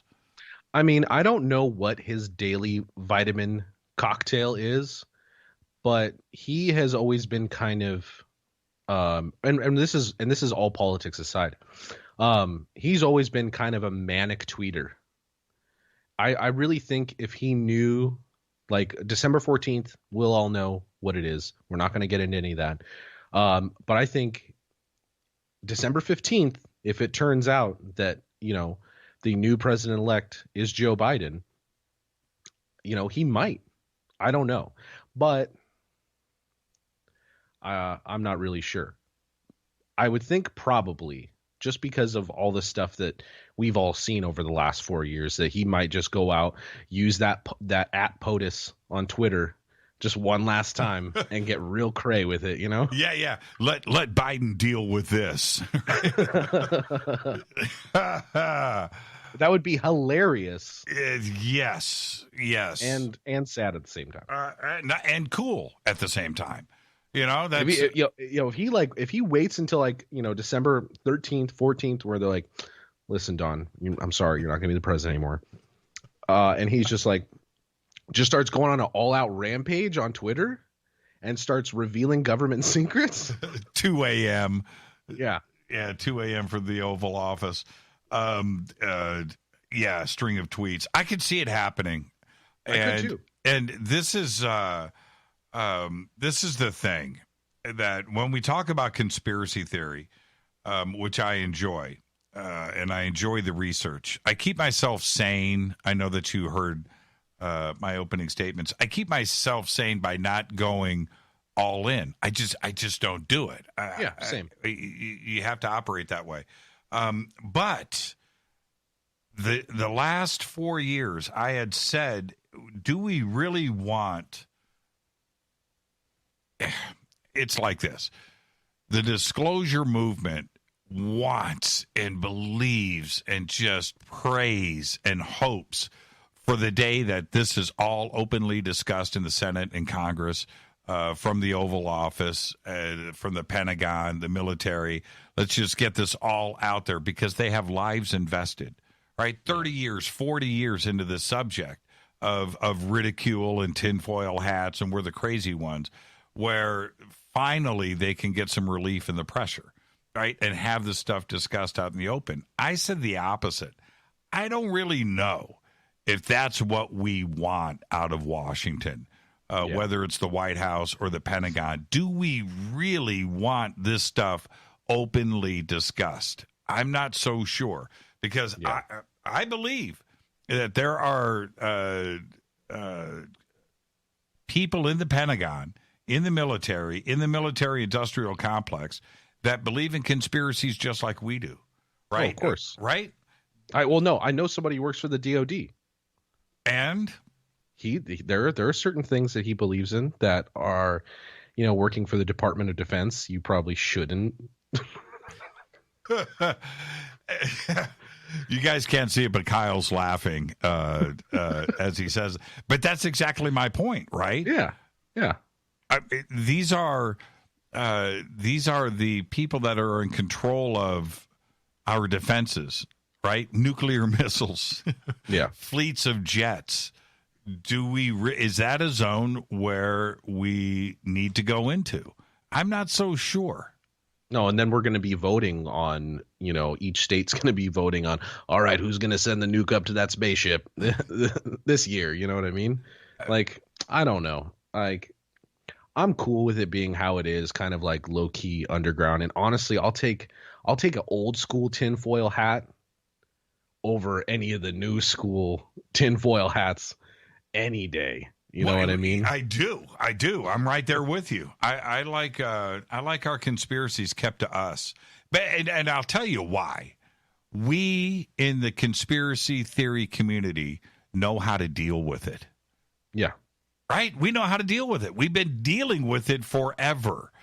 And I'm just not so sure. You got to be careful what you wish for. What do you make of the conversations that have been going around lately about a fake alien invasion? Oh, I've not heard about that. Oh, you haven't? No. Okay. Well, let me throw this out there at you. Throw it at me. There is a pretty solid conspiracy theory. It's been going around for a couple of decades called Project Bluebeam. And Project Bluebeam is a technology, stay with me on this, Kyle, a holographic image projected in the sky. You can do with it what you want, right? Yeah. And they did it with Tupac. Did it with Dio, right? Yeah. So in the original Desert Storm, like images of Allah in the sky, right? Project and freaking out the Iraqi soldiers, right? And using that kind of technology. So we know that 3D holographic images are reality today. But to fake an alien invasion to unite the world, right? Project Independence Day over Los Angeles and Moscow and London and have these crafts up there. The reason now, why would this go along with the the conspiracy of the New World Order? And yes, but that's exactly it, and that's how that would be the first stage. That would be the first stage of uniting all.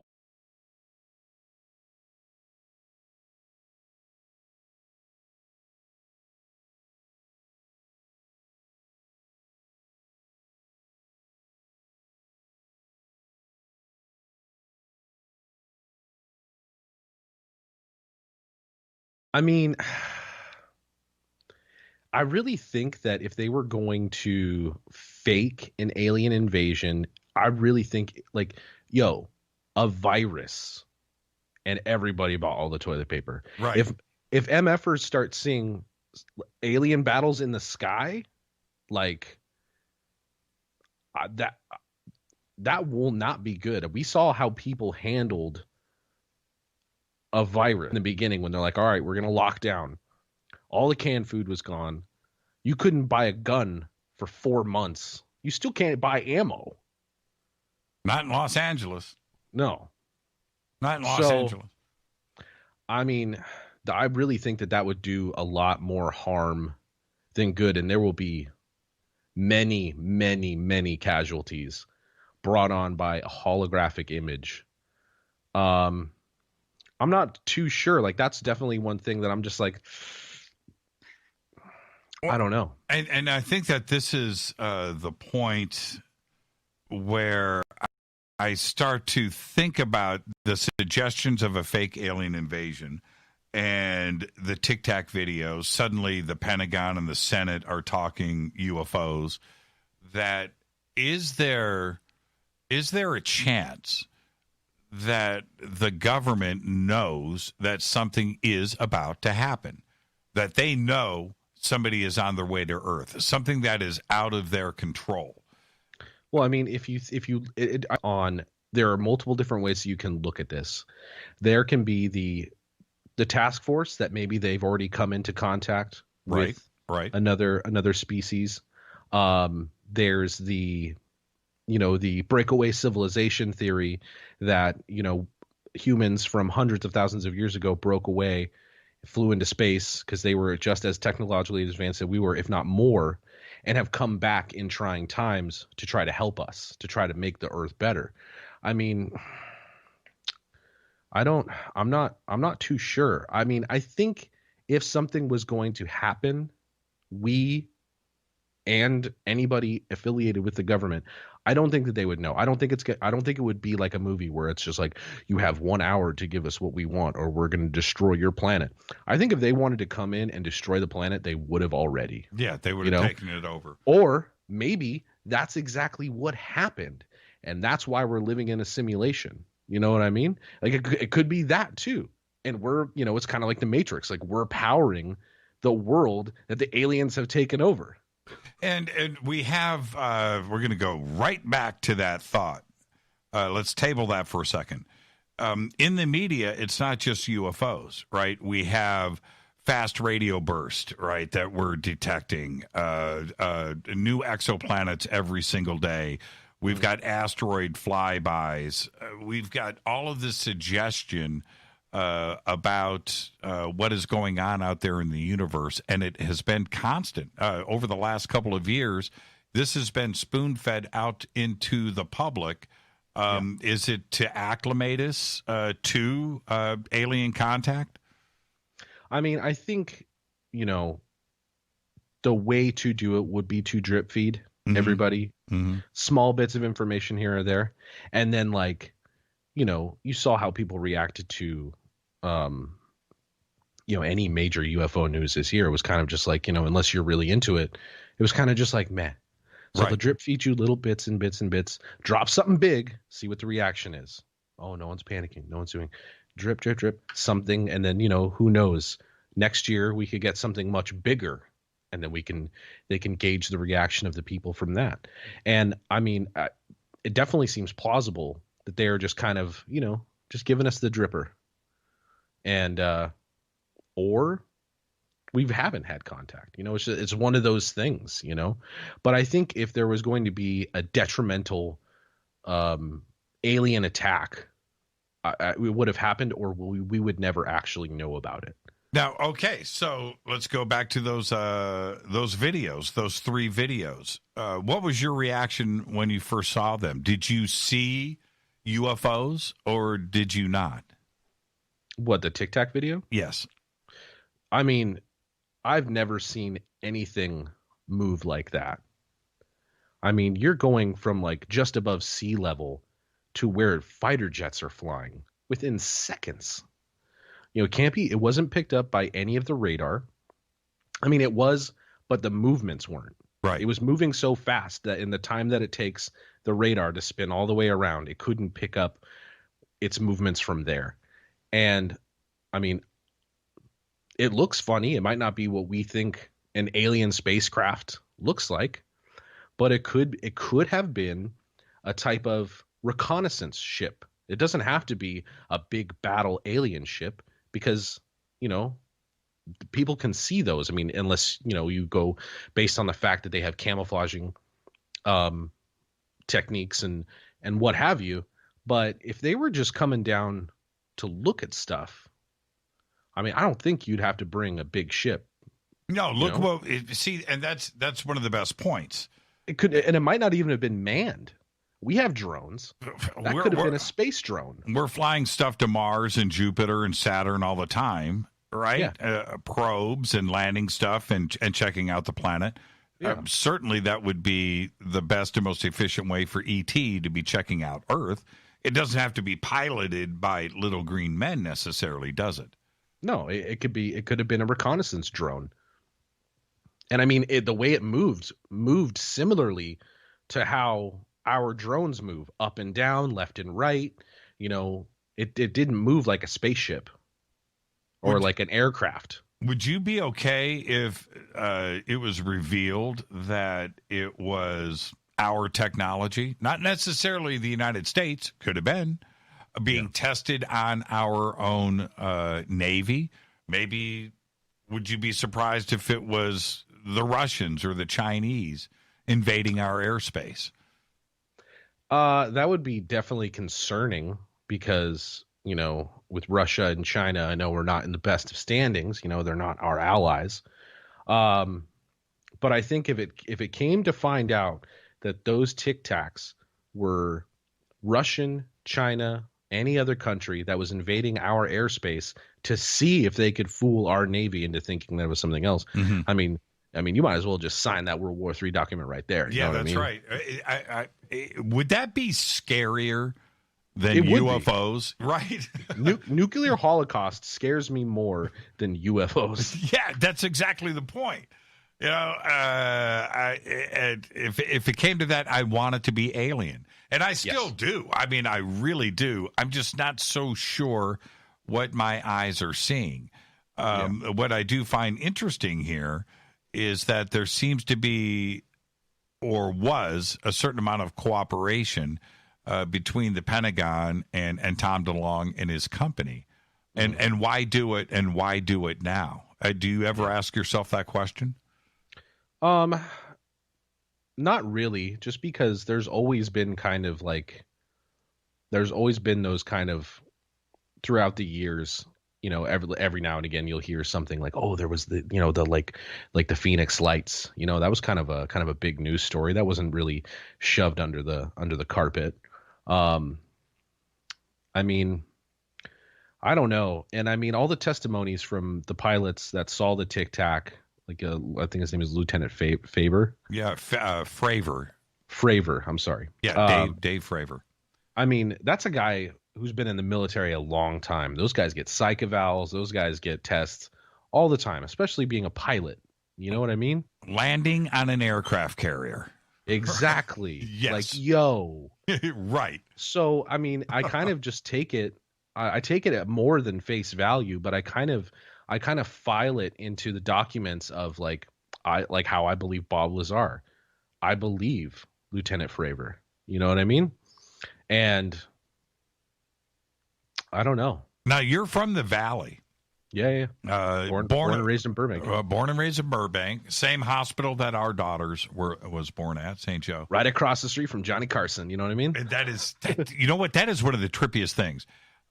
When you look at St. Joe and then you look across the street at the Tonight Show, right? Yeah. Buena Vista and Alameda, man. Right.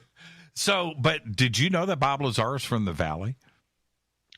After I had watched the documentary, I kind of figured out that he was from the Valley. Went to Pierce College. Oh man, that's literally the Valley. That is the actual Valley. That is the actual Valley. Before we head to a break right here, and staying on this with everything. When you're talking about pilots going on the record, these videos going out into the public, it seems that Fravor got a go pass, right? He got a hall pass to talk about this. He did. And maybe it's just because, the UFO task force or whomever's in charge of, the aliens was just like, you know what? Let's just see what happens. Let's see how people react to it.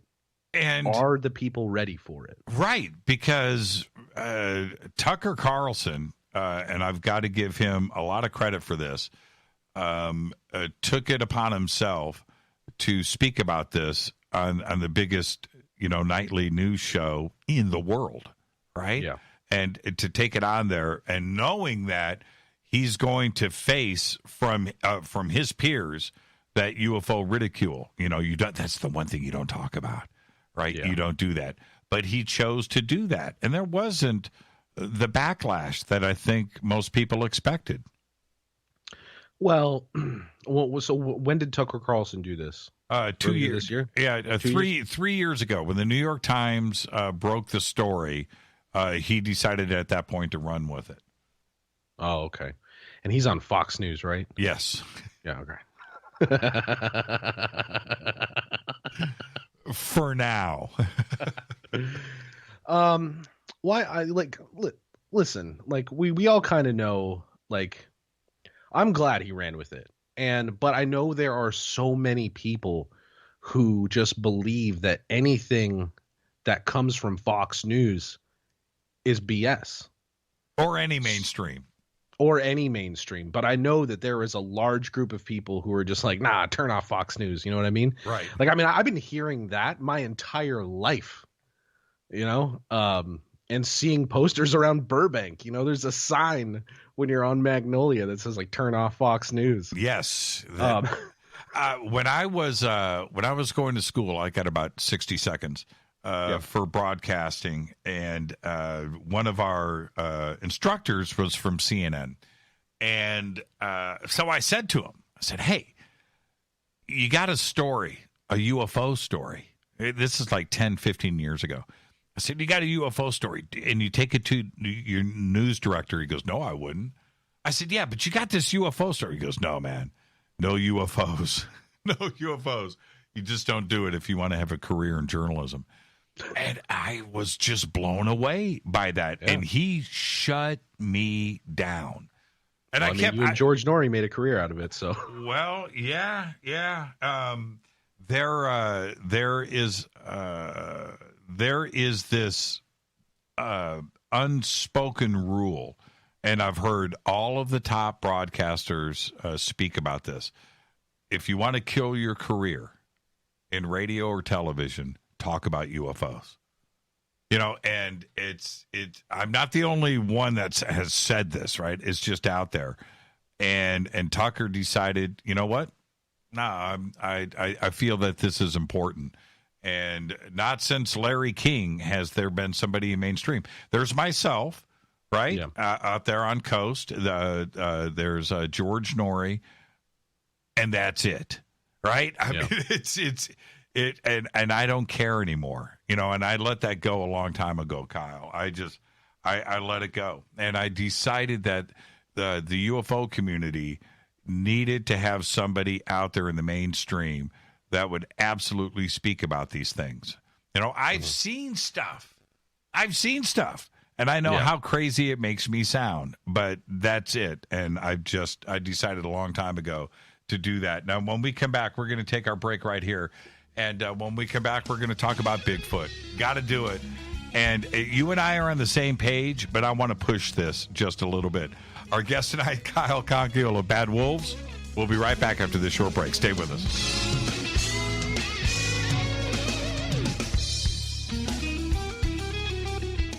Hi, everybody. This is Rob Halford, the Metal Guard on JimmyChurchRadio.com. This is KGRA Digital Broadcasting Station, Salt Lake City, Utah, Van Buren, Arkansas.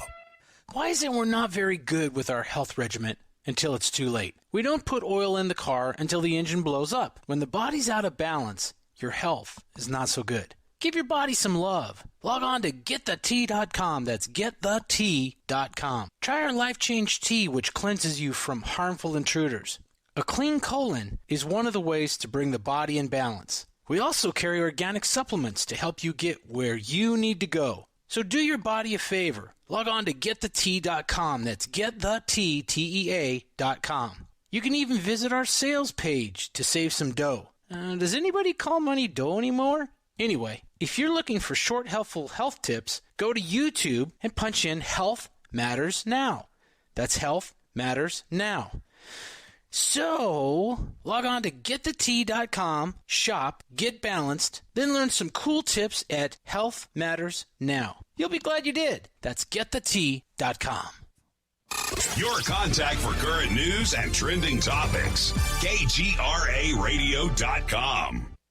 This is Jimmy Church of Fade to Black, and I only drink Fade to Black blend coffee from River Moon. Just click on the River Moon Coffee banner at jimmychurchradio.com. Promo code F2B Blend. Let's face it, you've always wanted to do a sky watch and see your first UFO. Today, it's easy. Just get your own HP7 3B Cobalt Jimmy Church Edition night vision goggles from Hoffman's Optics. This is the same U.S. military system that I use, featuring a Generation 3 blue phosphor image tube. That's right, it's blue, not black and green. This is the only blue system in the world, and it's waterproof, lightweight, combat-proof, simple to use, and ready to go. Hoffman's Optics help create night vision sky watches, and now you can see what everyone has been talking about each night from your own backyard. Just call 760-231-9929. That's 760-231-9929. You can click on the banners on our site or visit UFOnightvisiongoggles.com. That's UFOnightvisiongoggles.com. Go back, Lee Tappy. This is the only way forward. This is Fade to Black. Make contact. KGRAradio.com.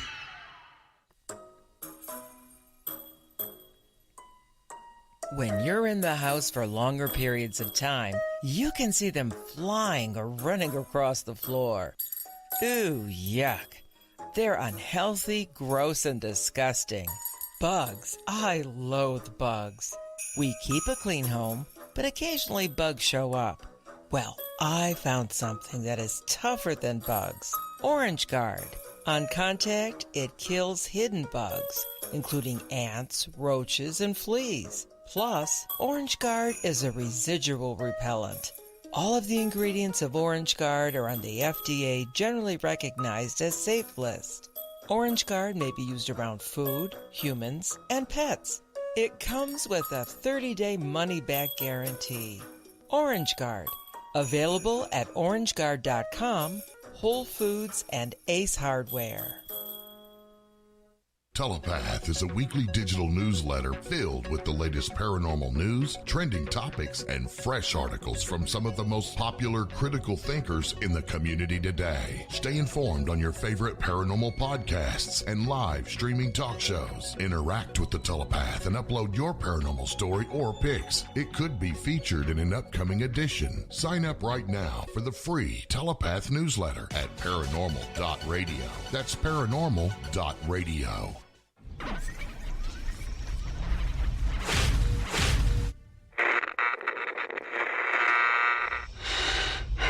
You want to know a secret? I love ponies. I really love ponies. I'm serious. I couldn't stay sane without ponies to brush. Why fade to black? Because you never got that pony, damn it. This is Fade to Black with Jimmy Church on the Game Changer Radio Network and KGRA, the Global Radio Alliance.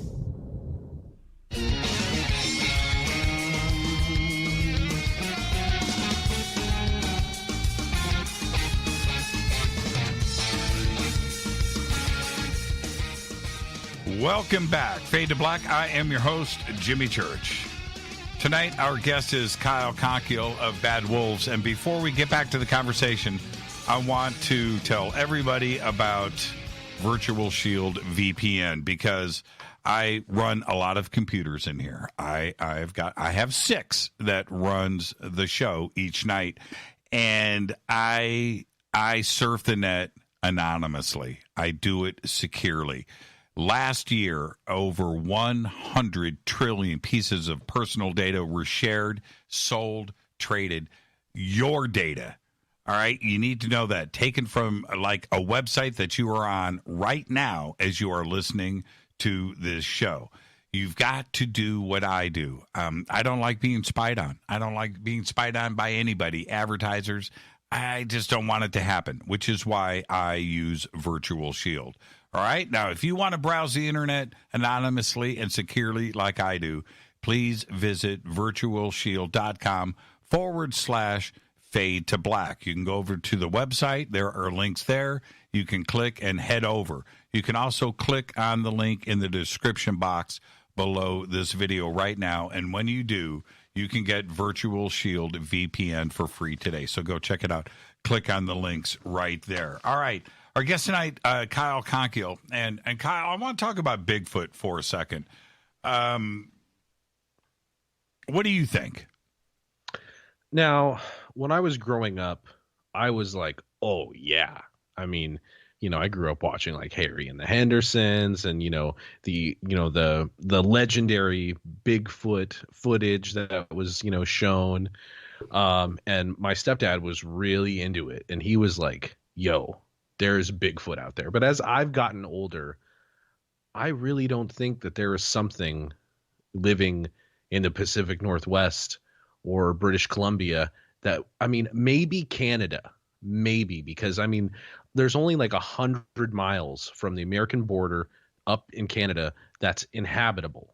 So it would make sense if it was up in the Yukon and stuff like that. But in America, it doesn't seem plausible that there is an entirely new, well, I guess not new, but an entirely different species of creature like lurking out in the woods, especially with how large it is. Why? You know what I mean? But why go there? I have my reasons for going there, but why you?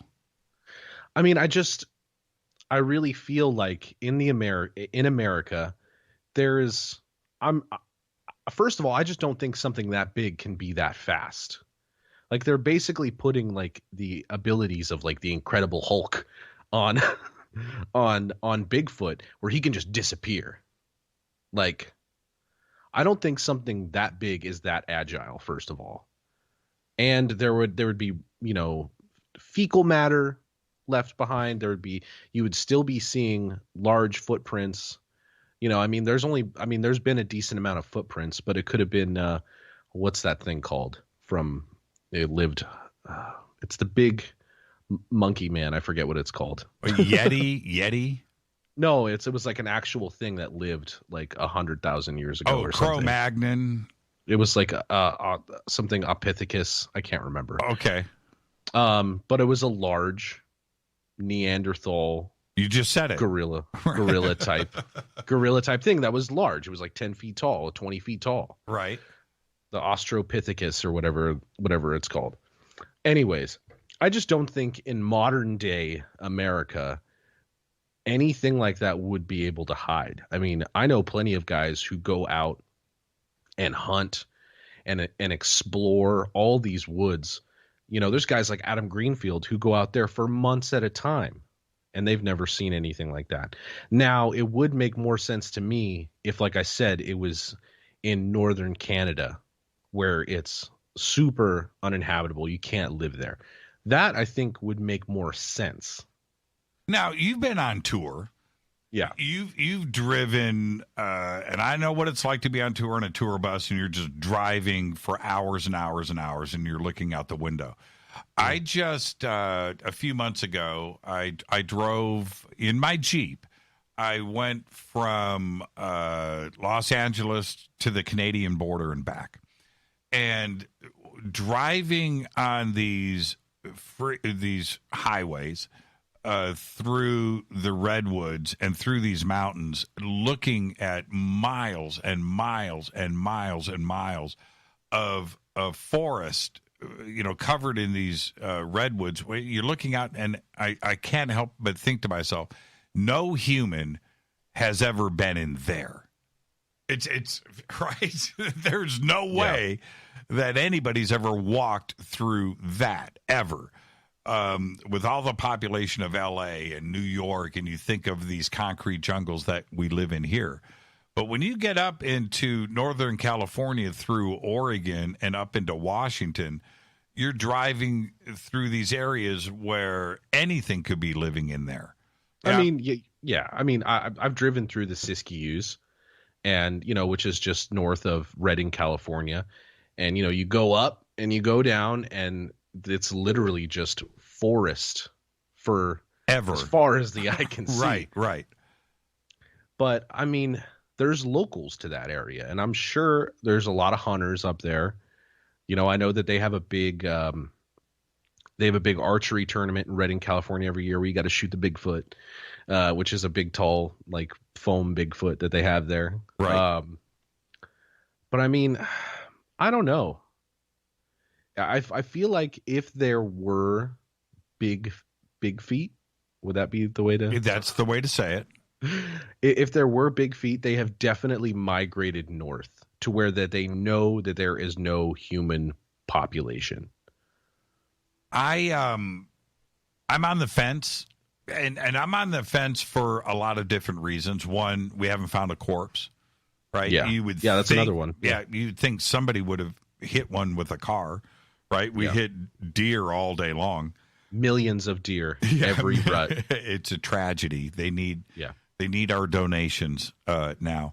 But there's that part of it.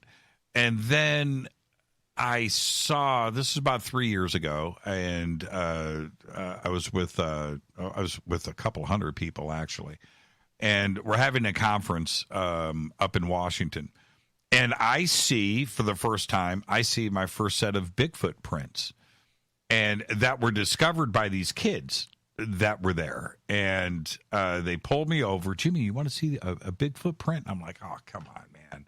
I'm busy, right? Go do something. And they're like, no, it's how far do I have to walk? It's right over here. Really? And I see, the three kids standing over there waving at me. So I walk over and I look down. Kyle, this big. Yeah. Right? This deep in the ground. Toes. I'm looking, I'm like, what the heck? And so we bring over a camera crew and we document everything. We ended up finding 4. One of them, no, actually 2. 2 were perfectly crisp in this hard packed ground, by the way. I'm 200 pounds. I'm not making a dent in this dirt. And these prints were about 2.5, 3 inches deep.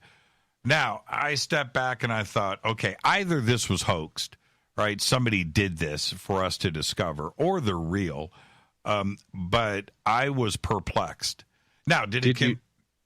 Go ahead. Oh, sorry. Oh, no, I was just going to ask, like, in the prints, did you see something that, like, looked like a kind of, like, fingerprint? No, the print was in the grass. So embedded in the footprint was the grass. We're in a field. Yeah. And so, no, there was nothing. There's no fingerprint. No, because it was the grass that was mashed down into these. But did it convince me that Bigfoot is real? No, but I got to tell you, the hair stood up on the back of my neck when I saw. I mean, I couldn't believe. Yeah. And these prints were about 6 feet apart. Right. So I tried to step and I couldn't. My gait is 3.5 feet. But whatever this was big, and it arched to the left. Now, again, is it like you're saying? Is that enough? No, it's not. I would have loved to have seen what made those prints. Yeah. But like you said, like they never found a corpse. And like when prints, like gorillas, like they have fingerprints like we do on their feet, like we all have like toe prints and fingerprints and stuff like that. Like when I see prints, like footprints, and you don't, especially if it's in like mud or something. And of course it was in grass. So any type of fingerprint would be obstructed. Like that's where I kind of like, I'm not really sure, because it doesn't matter how much you weigh.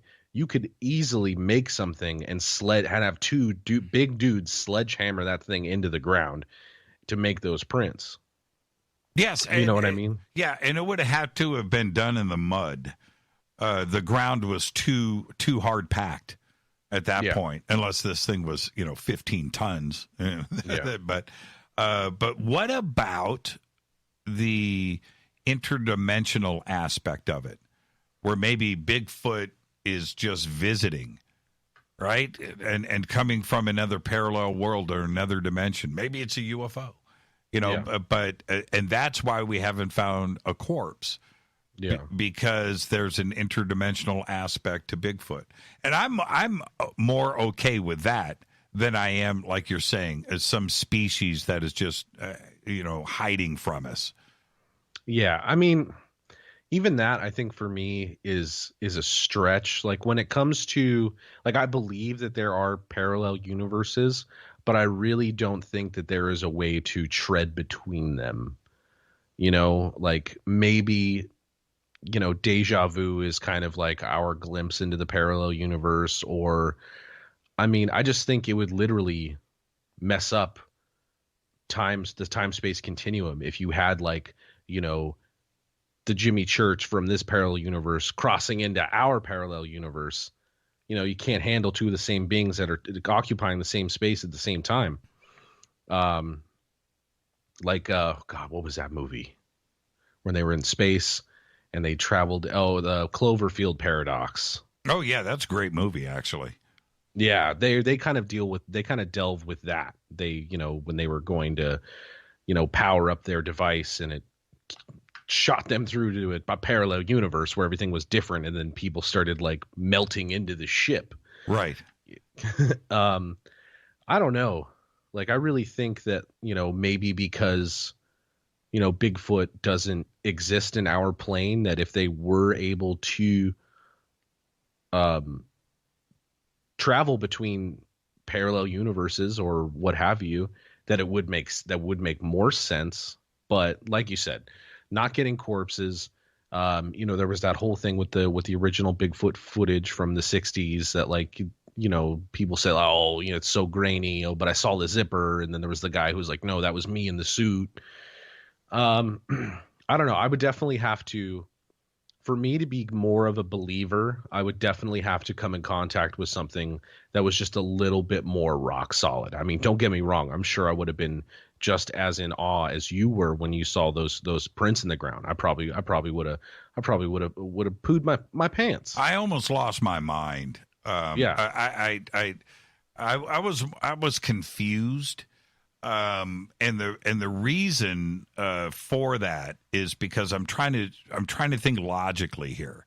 And as I'm looking at this footprint, and I'm standing there, and I'm not denting the dirt, and these look fresh to me. Yeah. Right. This was grass that was mashed down, and if I'm not denting the dirt, then somebody couldn't have made. It wasn't somebody running around with Bigfoot shoes on, right? Yeah. The gate was too far apart.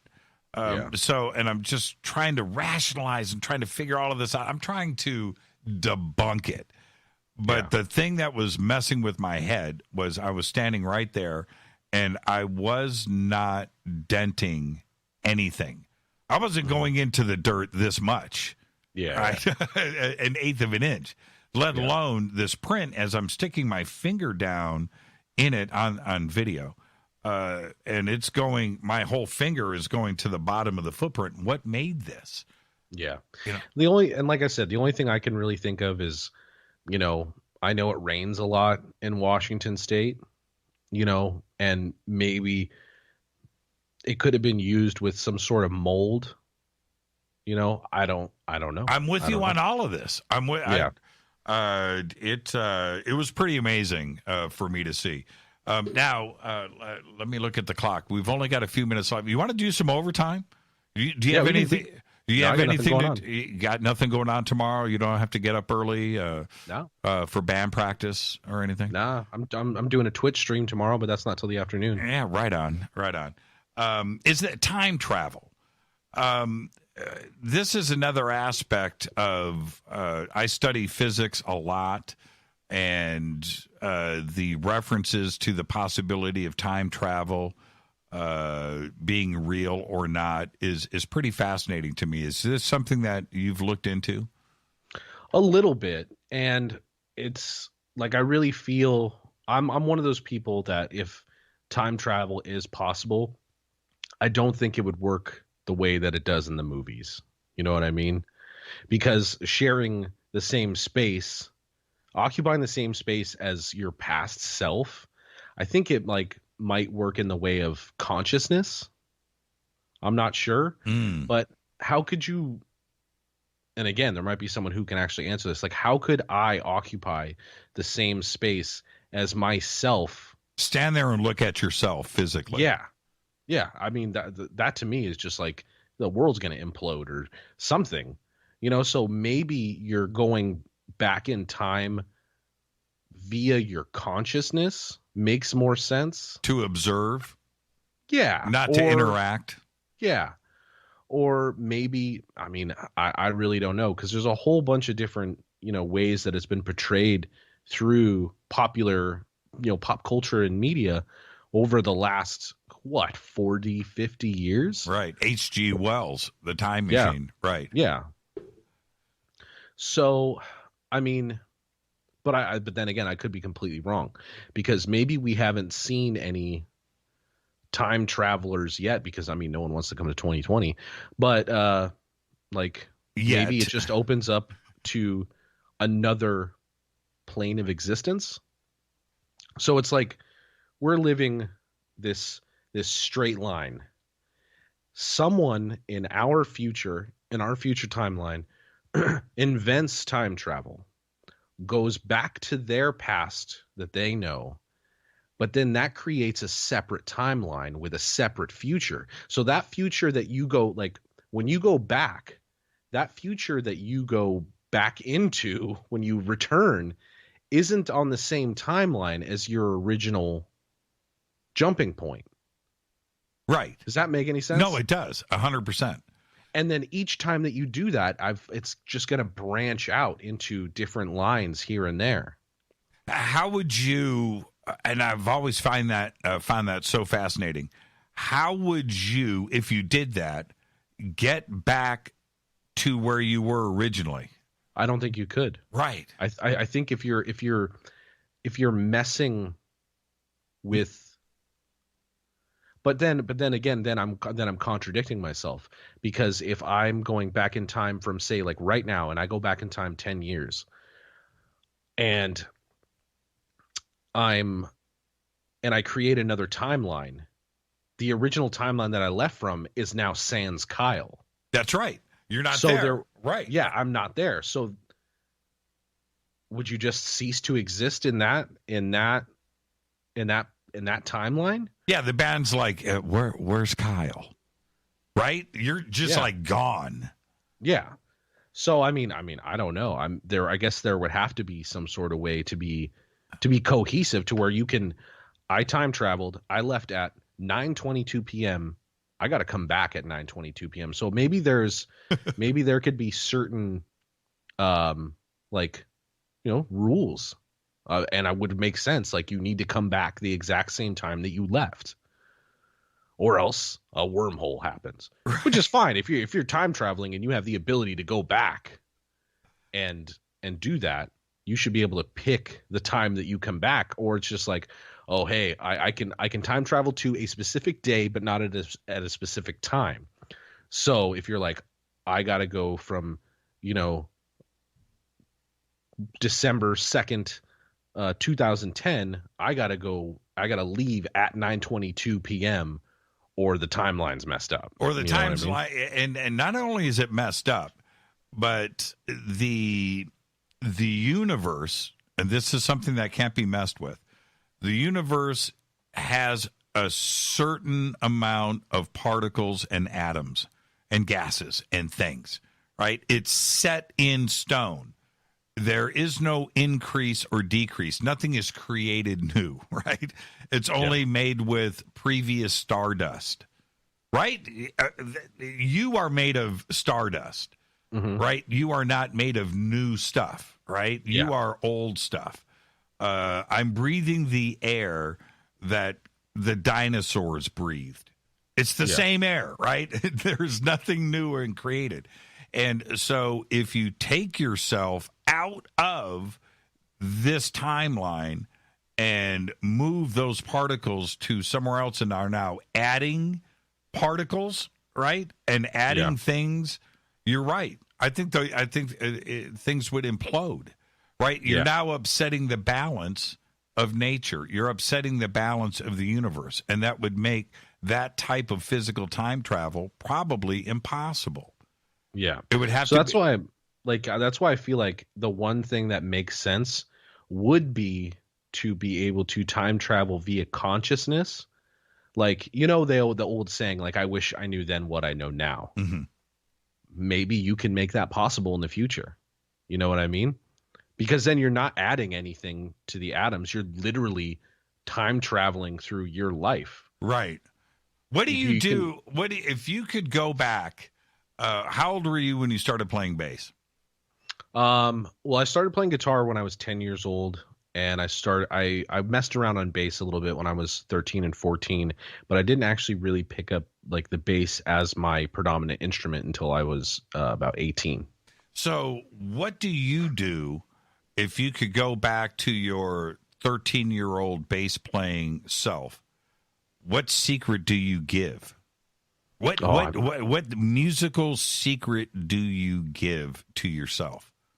Get lessons. I'm up to that. If I could go back, right, and I went back to like the 1977 version of me, do I take like Ozzy Osbourne, Blizzard of Oz, right? Do I give myself the Randy? Do I take myself Yngwie Malmsteen? You know what I mean? But if you can time travel via consciousness, like all the stuff that I know now, I'm bringing back to my 13-year-old self. So it's like, yo, I could write all the records that I know how to play and like have them come out before their time. That's what I'm saying. Do you do that?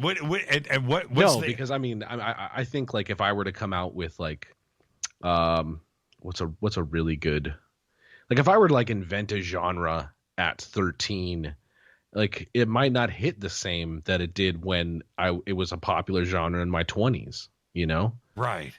It's the natural evolution of music. And like I could have wrote, like say I go back to 1990, like forget about everything we talked about. And I wrote the original Korn record in 1990 before it came out in 1996 or 1994. Right. It might not hit the same, Linkin Park. People weren't ready for that yet. Like once grunge died, that's kind of when everything started to change.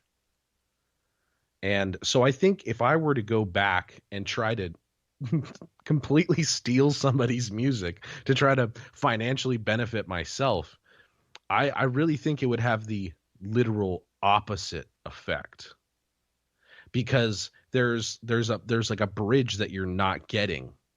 There's like influences that they've had that made the music that they wrote and came out with such influential music themselves. There's a piece that's missing, and I don't think it would hit the same. You don't think if you busted out with Rage Against the Machine in 1990, right?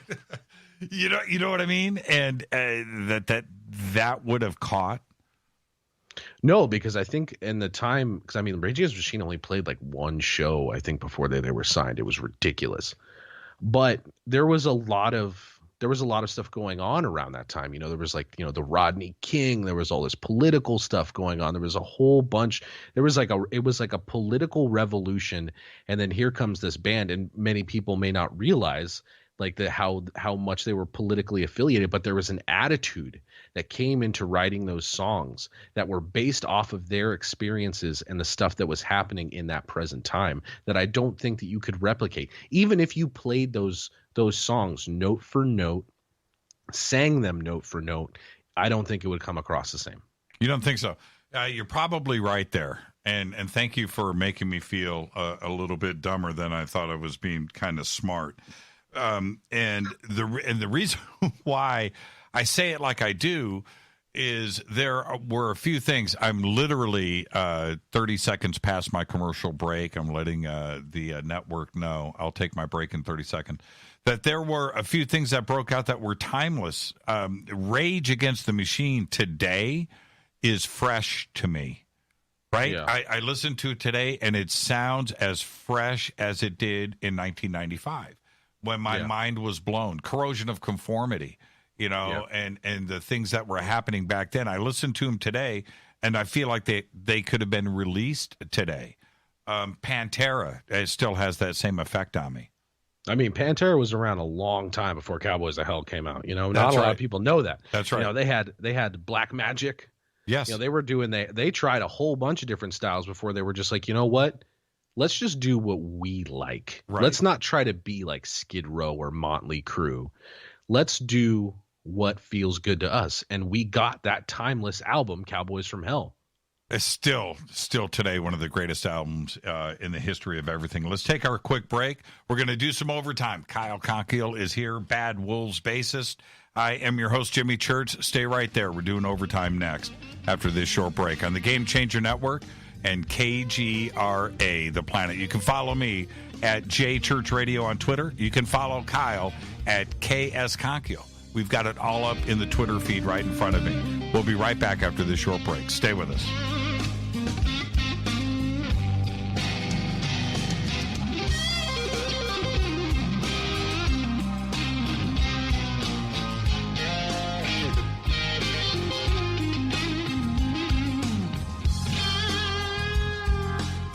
Hey, what up, y'all? Sugar Vivica Fox here, and you are listening to my boy, Jimmy Church, on JimmyChurchRadio.com. Despite popular opinion, reading a book will not make you smarter. But listening to Jimmy Church will. This is Jimmy Church of Fade to Black, and I take Life Change Tea supplements every single day. It's what I do. Click on their banner at JimmyChurchRadio.com. When you take the beans from Central America with dashes of Indonesian and African mixed in and then roasted to the dark side of Fade to Black, you create the ultimate brew of fringe. Introducing the Fade to Black blend from Rivermoon Coffee. Yes, Rivermoon's darkest customized roast was created for the love of Fade to Black. The alchemy of masterful roasting and smoking the beans is in every sip of this full-bodied, dark Java. I need my coffee dark, deep, with distinct bittersweet chocolate highlights, just like the bunker. Leaning further into the darkness of the roast is Fade to Black blend from Rivermoon Coffee.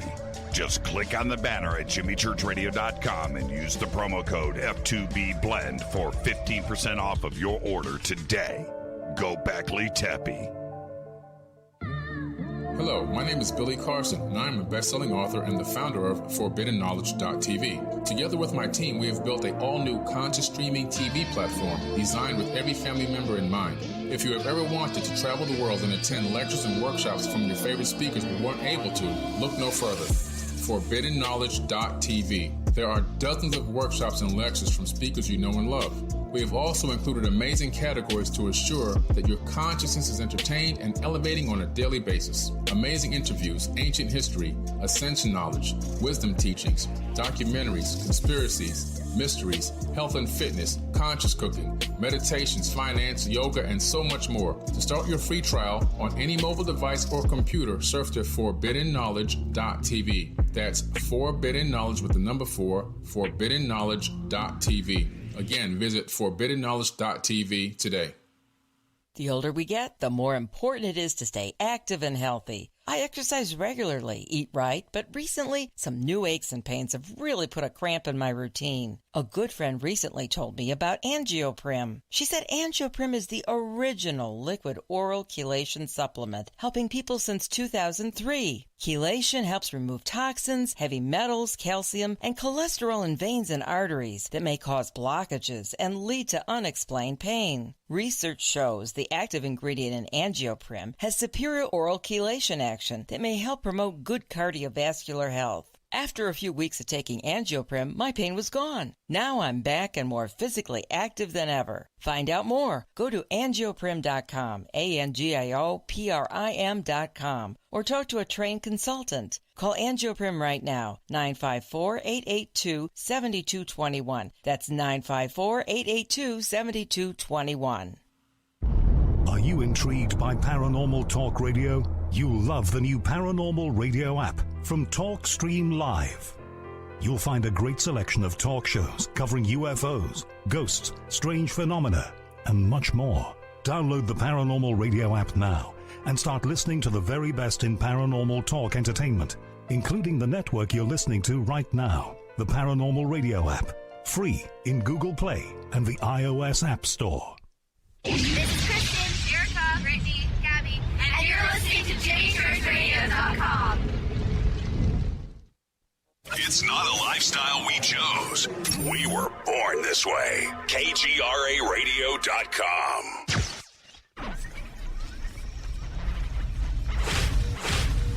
This is KJCR at JimmyChurchRadio.com.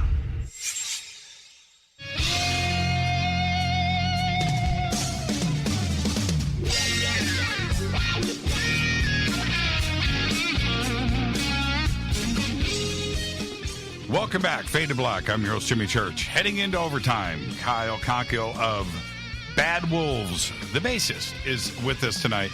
What a great conversation, and I want to go into a different zone, and that's what's cool about overtime, Kyle, is the pressure's off, right? We can just goof off. But I want to ask you this question, and just be straight with me. What is it about musicians and the paranormal and the supernatural? What's going on there? It's a marriage made in heaven, I think. Well, I really think to do what I do and a lot of my other friends do as a profession, you need to be a little bit crazy. It's not an easy lifestyle. And I really think you have to be maybe just a little off center to be able to stay sane. Because there's a lot of guys that I've met who've toured, done one or two tours. They're like, I'm never doing that again. And I would kind of place those into like the normal people realm. And then there is the unnormal people realm. And I mean, I've like, I might not have had many UFO sightings or Bigfoot sightings, but I am definitely sensitive when it comes to things supernatural. You know, I referred to it, you know, my ex actually used to refer to it as the darkness. And like, it's something that's followed me around since I was a child. I don't know if it's the same thing. I haven't experienced it at where I'm at now, but there were points in my life where I have seen things that were unexplainable in the supernatural realm. And I think maybe because there's that extra thing, or maybe there's something missing in my brain, that because I'm a musician, maybe I'm more sensitive to certain things. But I mean, yeah, I think it's just because we're all a little bit nuts. We all have. Do you talk to your bandmates and other musicians about this stuff?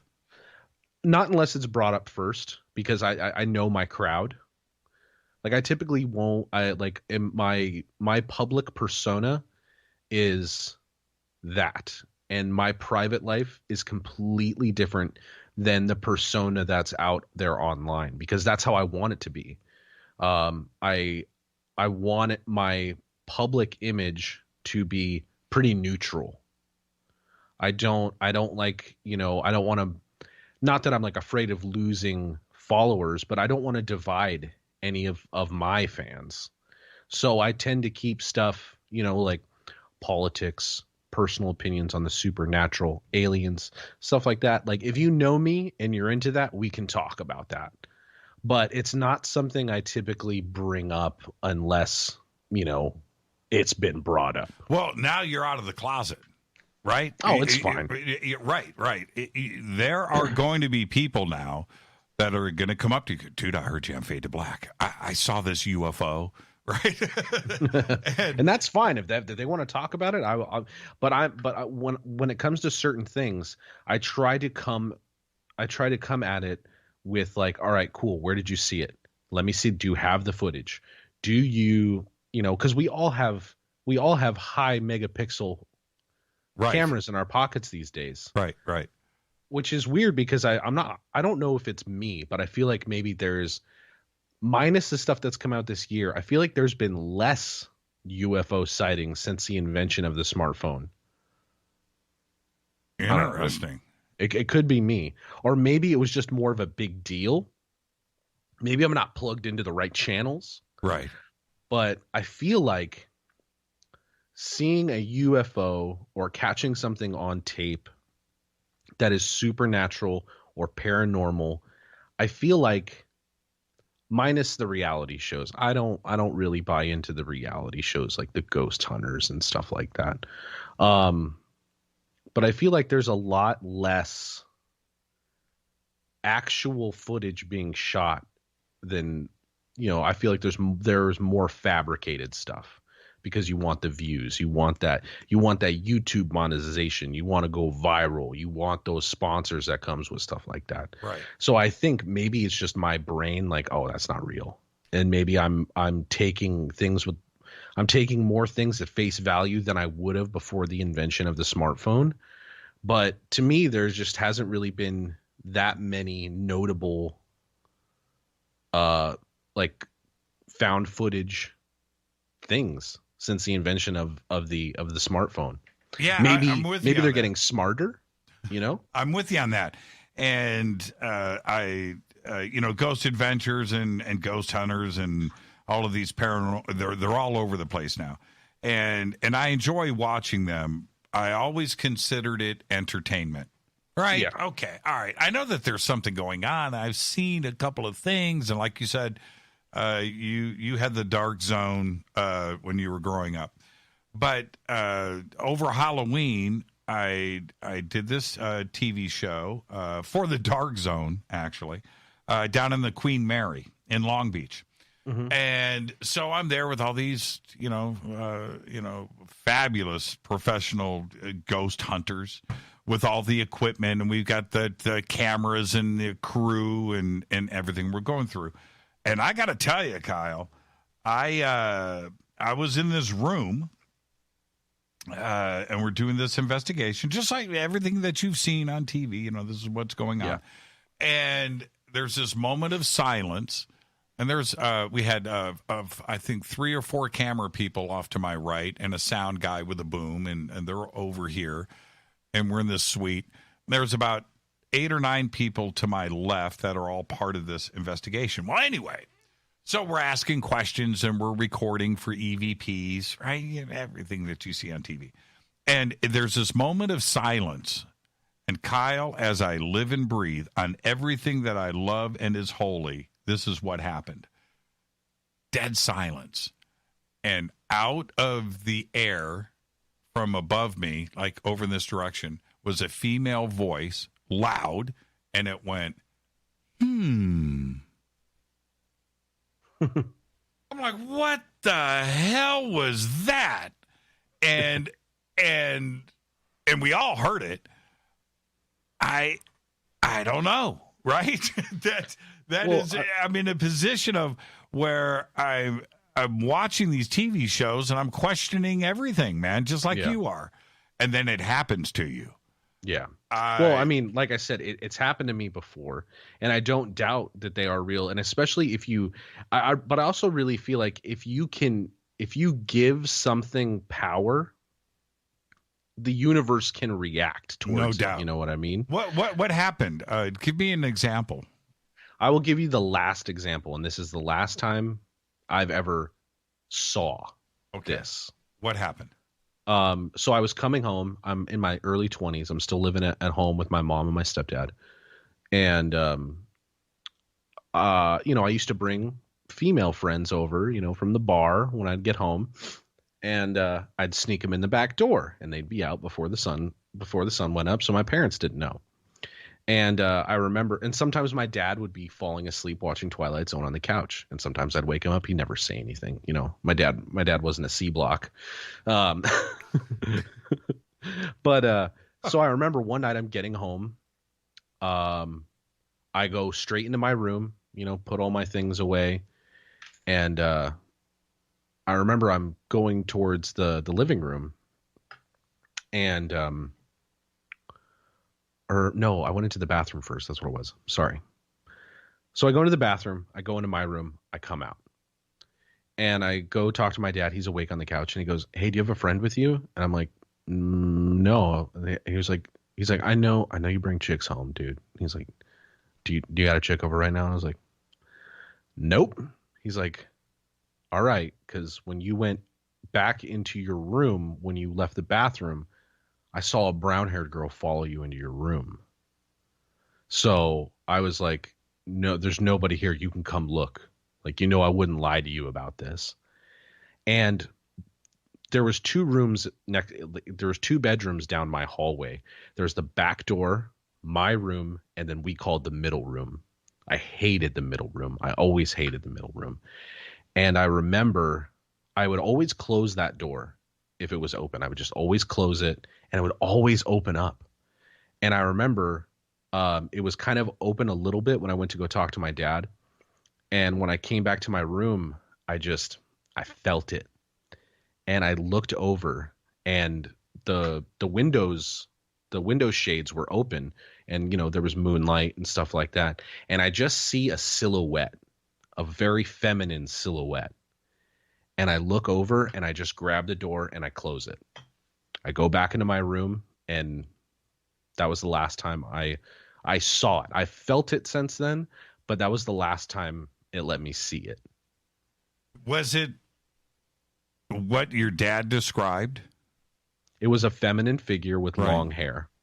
And because it was dark, I could only make out the silhouette. It basically, just imagine you're looking at it's not a bright moon, but you're looking into a room that has light veering into the window. Right. And you can't really see the corners of the room. You can't make out anything really in the room. But I made out a very specific silhouette of a female figure in that room. Now you close the door, yeah, and you walk away. Yeah. Was it because you were like, well, okay, there you go, right? Right. I mean, literally, when he told me, did you close the door because you were scared and then you were freaked out, and did you think about it all night, or was it just a ghost? Well, so when my dad had asked me, he's like, well, I saw a girl go into your room when you went into the bathroom. That's pretty crazy, actually. But see, where he sits, he has a straight line from where he was sitting on the couch to my room. Now, you wouldn't be able to tell if somebody went into my room or the middle room because the doors are literally this far apart. Sure. So when he told me that, like the hairs on the back of my neck, and I was just like, ugh, I really wish you didn't tell me that. And when I looked in the room, because I would always try not to look in the room. It was a weird room. I didn't like it. When it was dark, I would never look in the room. I would just grab the door handle, close the door. And when I looked in the room, like when someone's staring at you or looking at you, you have that feeling of someone's looking at me. And it made me look. So when I saw it, I was just like, all right, closed the door, went in my room, and I slept with the lights on the rest of the night. Right. What? That's actually why I started sleeping with the TV on, because I felt like how I feel about that is that the dead, because we're all made of energy. Like, your energy just doesn't disappear. Just because you put something in the ground or burn it up doesn't mean the actual energy inside your body goes away. And I think that there's people and places that there's like two realms. There's there's the land of the dead and there's the land of the living. And I think people and places can kind of make those crash a little bit into each other to where they can see us. Maybe we can see them, but we're not completely joined. We're just like right at the tip, just touching. Do you think she lived in that room? I don't know. The house is really old. My mom still lives there. Right. My mom has had the house saged multiple times. But that house is 120 years old. In Burbank. Yeah. Just outside of it's technically just out. I don't like to let people know where my mom lives. Right. But it's just outside of Burbank in the Northeast Valley. Gotcha. Gotcha. And the town that we grew up in was, it'd been around for a long time. This house was made in 1900. Right. You know what I mean? Right. So, but the add-on to the house wasn't made until the 60s or 70s, which is where my room is, which is where the two back rooms were. So I don't know if it was something that had to do with that house specifically, or if it was because I'm sensitive to certain things. Now okay. You brought up Kyle showed me his cell phone. He's got a iPhone 11 or 12, right? It's got the 3 cameras on it, right? And he showed this to me. And here you have that experience. And you were just talking about everybody's got a cell phone, but where's the footage? Yeah. You didn't take any pictures. I had a flip phone. Oh, no camera. But you know what I mean? Yeah. In the moment, and sometimes in the moment you don't. Yeah, it happens so fast. Yeah. Was this something that if you had the equipment, do you think you could have photographed it? If I had because the one thing that I feel like is the hardest to get to in a hurry is your camera on your cell phone. Right. Especially if you're trying to film a video, you're going to hit everything else before you get to the proper way to do it. If whatever it was, it also could have been easily my imagination. My dad had put there's a girl. So I could have easily, out of shadows, made a figure of a girl in my head to scare myself, which is totally plausible. But if whatever I was looking at gave me the right amount of time, I would try. I mean, I'd be scared. I'd probably pee my pants scared, but I would definitely attempt to capture it. But who knows? Maybe because I know that there are certain things that the human eye can only see in person. Like anytime you see a picture of someone, oh, look how beautiful the moon is, and they took it on their iPhone, it looks like garbage. So there's things that only our eyeballs can process. You can't process through a camera. It doesn't matter how good the camera is. I agree. The in-person view of something will always be better than a photographed image of it, which is why people who can make photographs look so amazing are amazing, amazing people.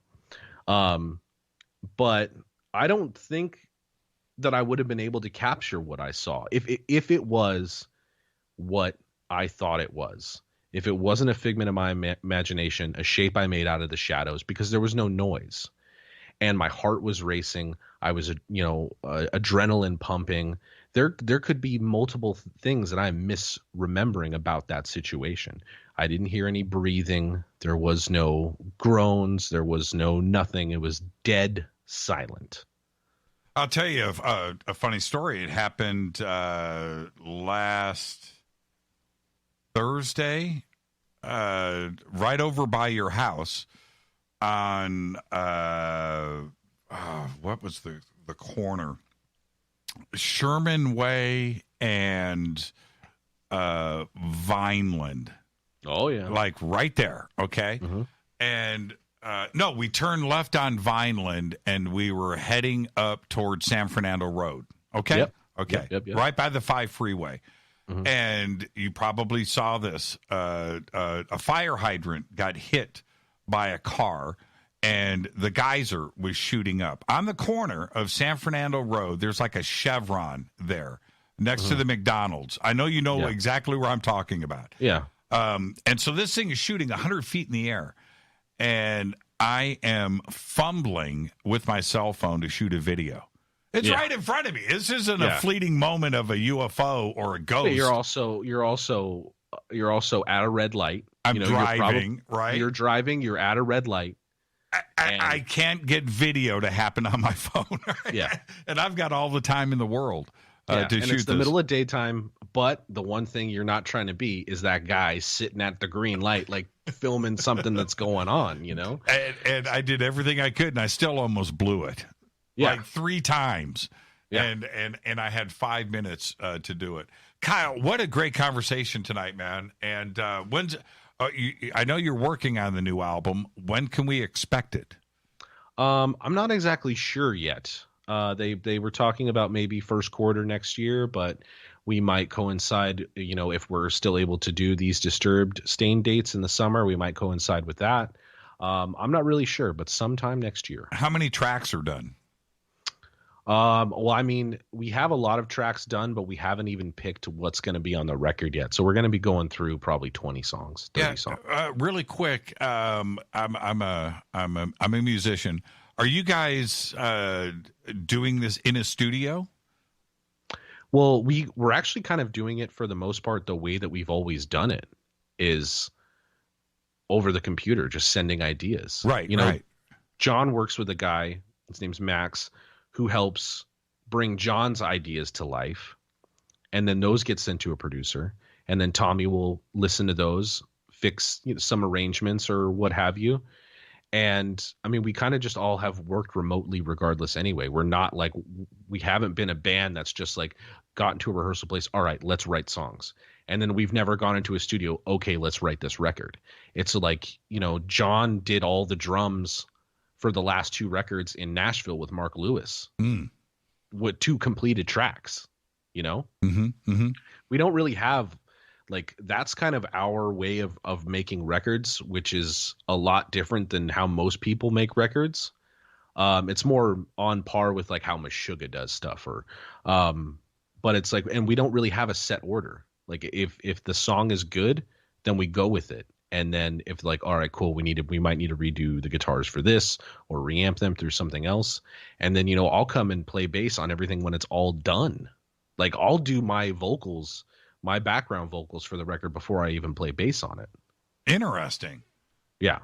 And see, that's the beauty of technology today, where you can do that, where you can digitally distribute tracks at any level of the production process. Right. Yeah. And do your contribution and then come back and it goes to somebody else and they do their thing. And eventually it winds its way back to you and you do your thing again. And can you imagine if we had the ability to do that in the 80s with 2-inch tape?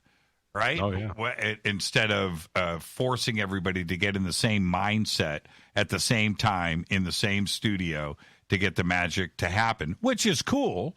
Right? Yeah. But it's another thing where you can get everybody in their own zone and contribute at the right time. Yeah. Fantastic conversation. And I look forward to inviting myself on Just STFU anytime, man. I would really enjoy it. Thank you so much.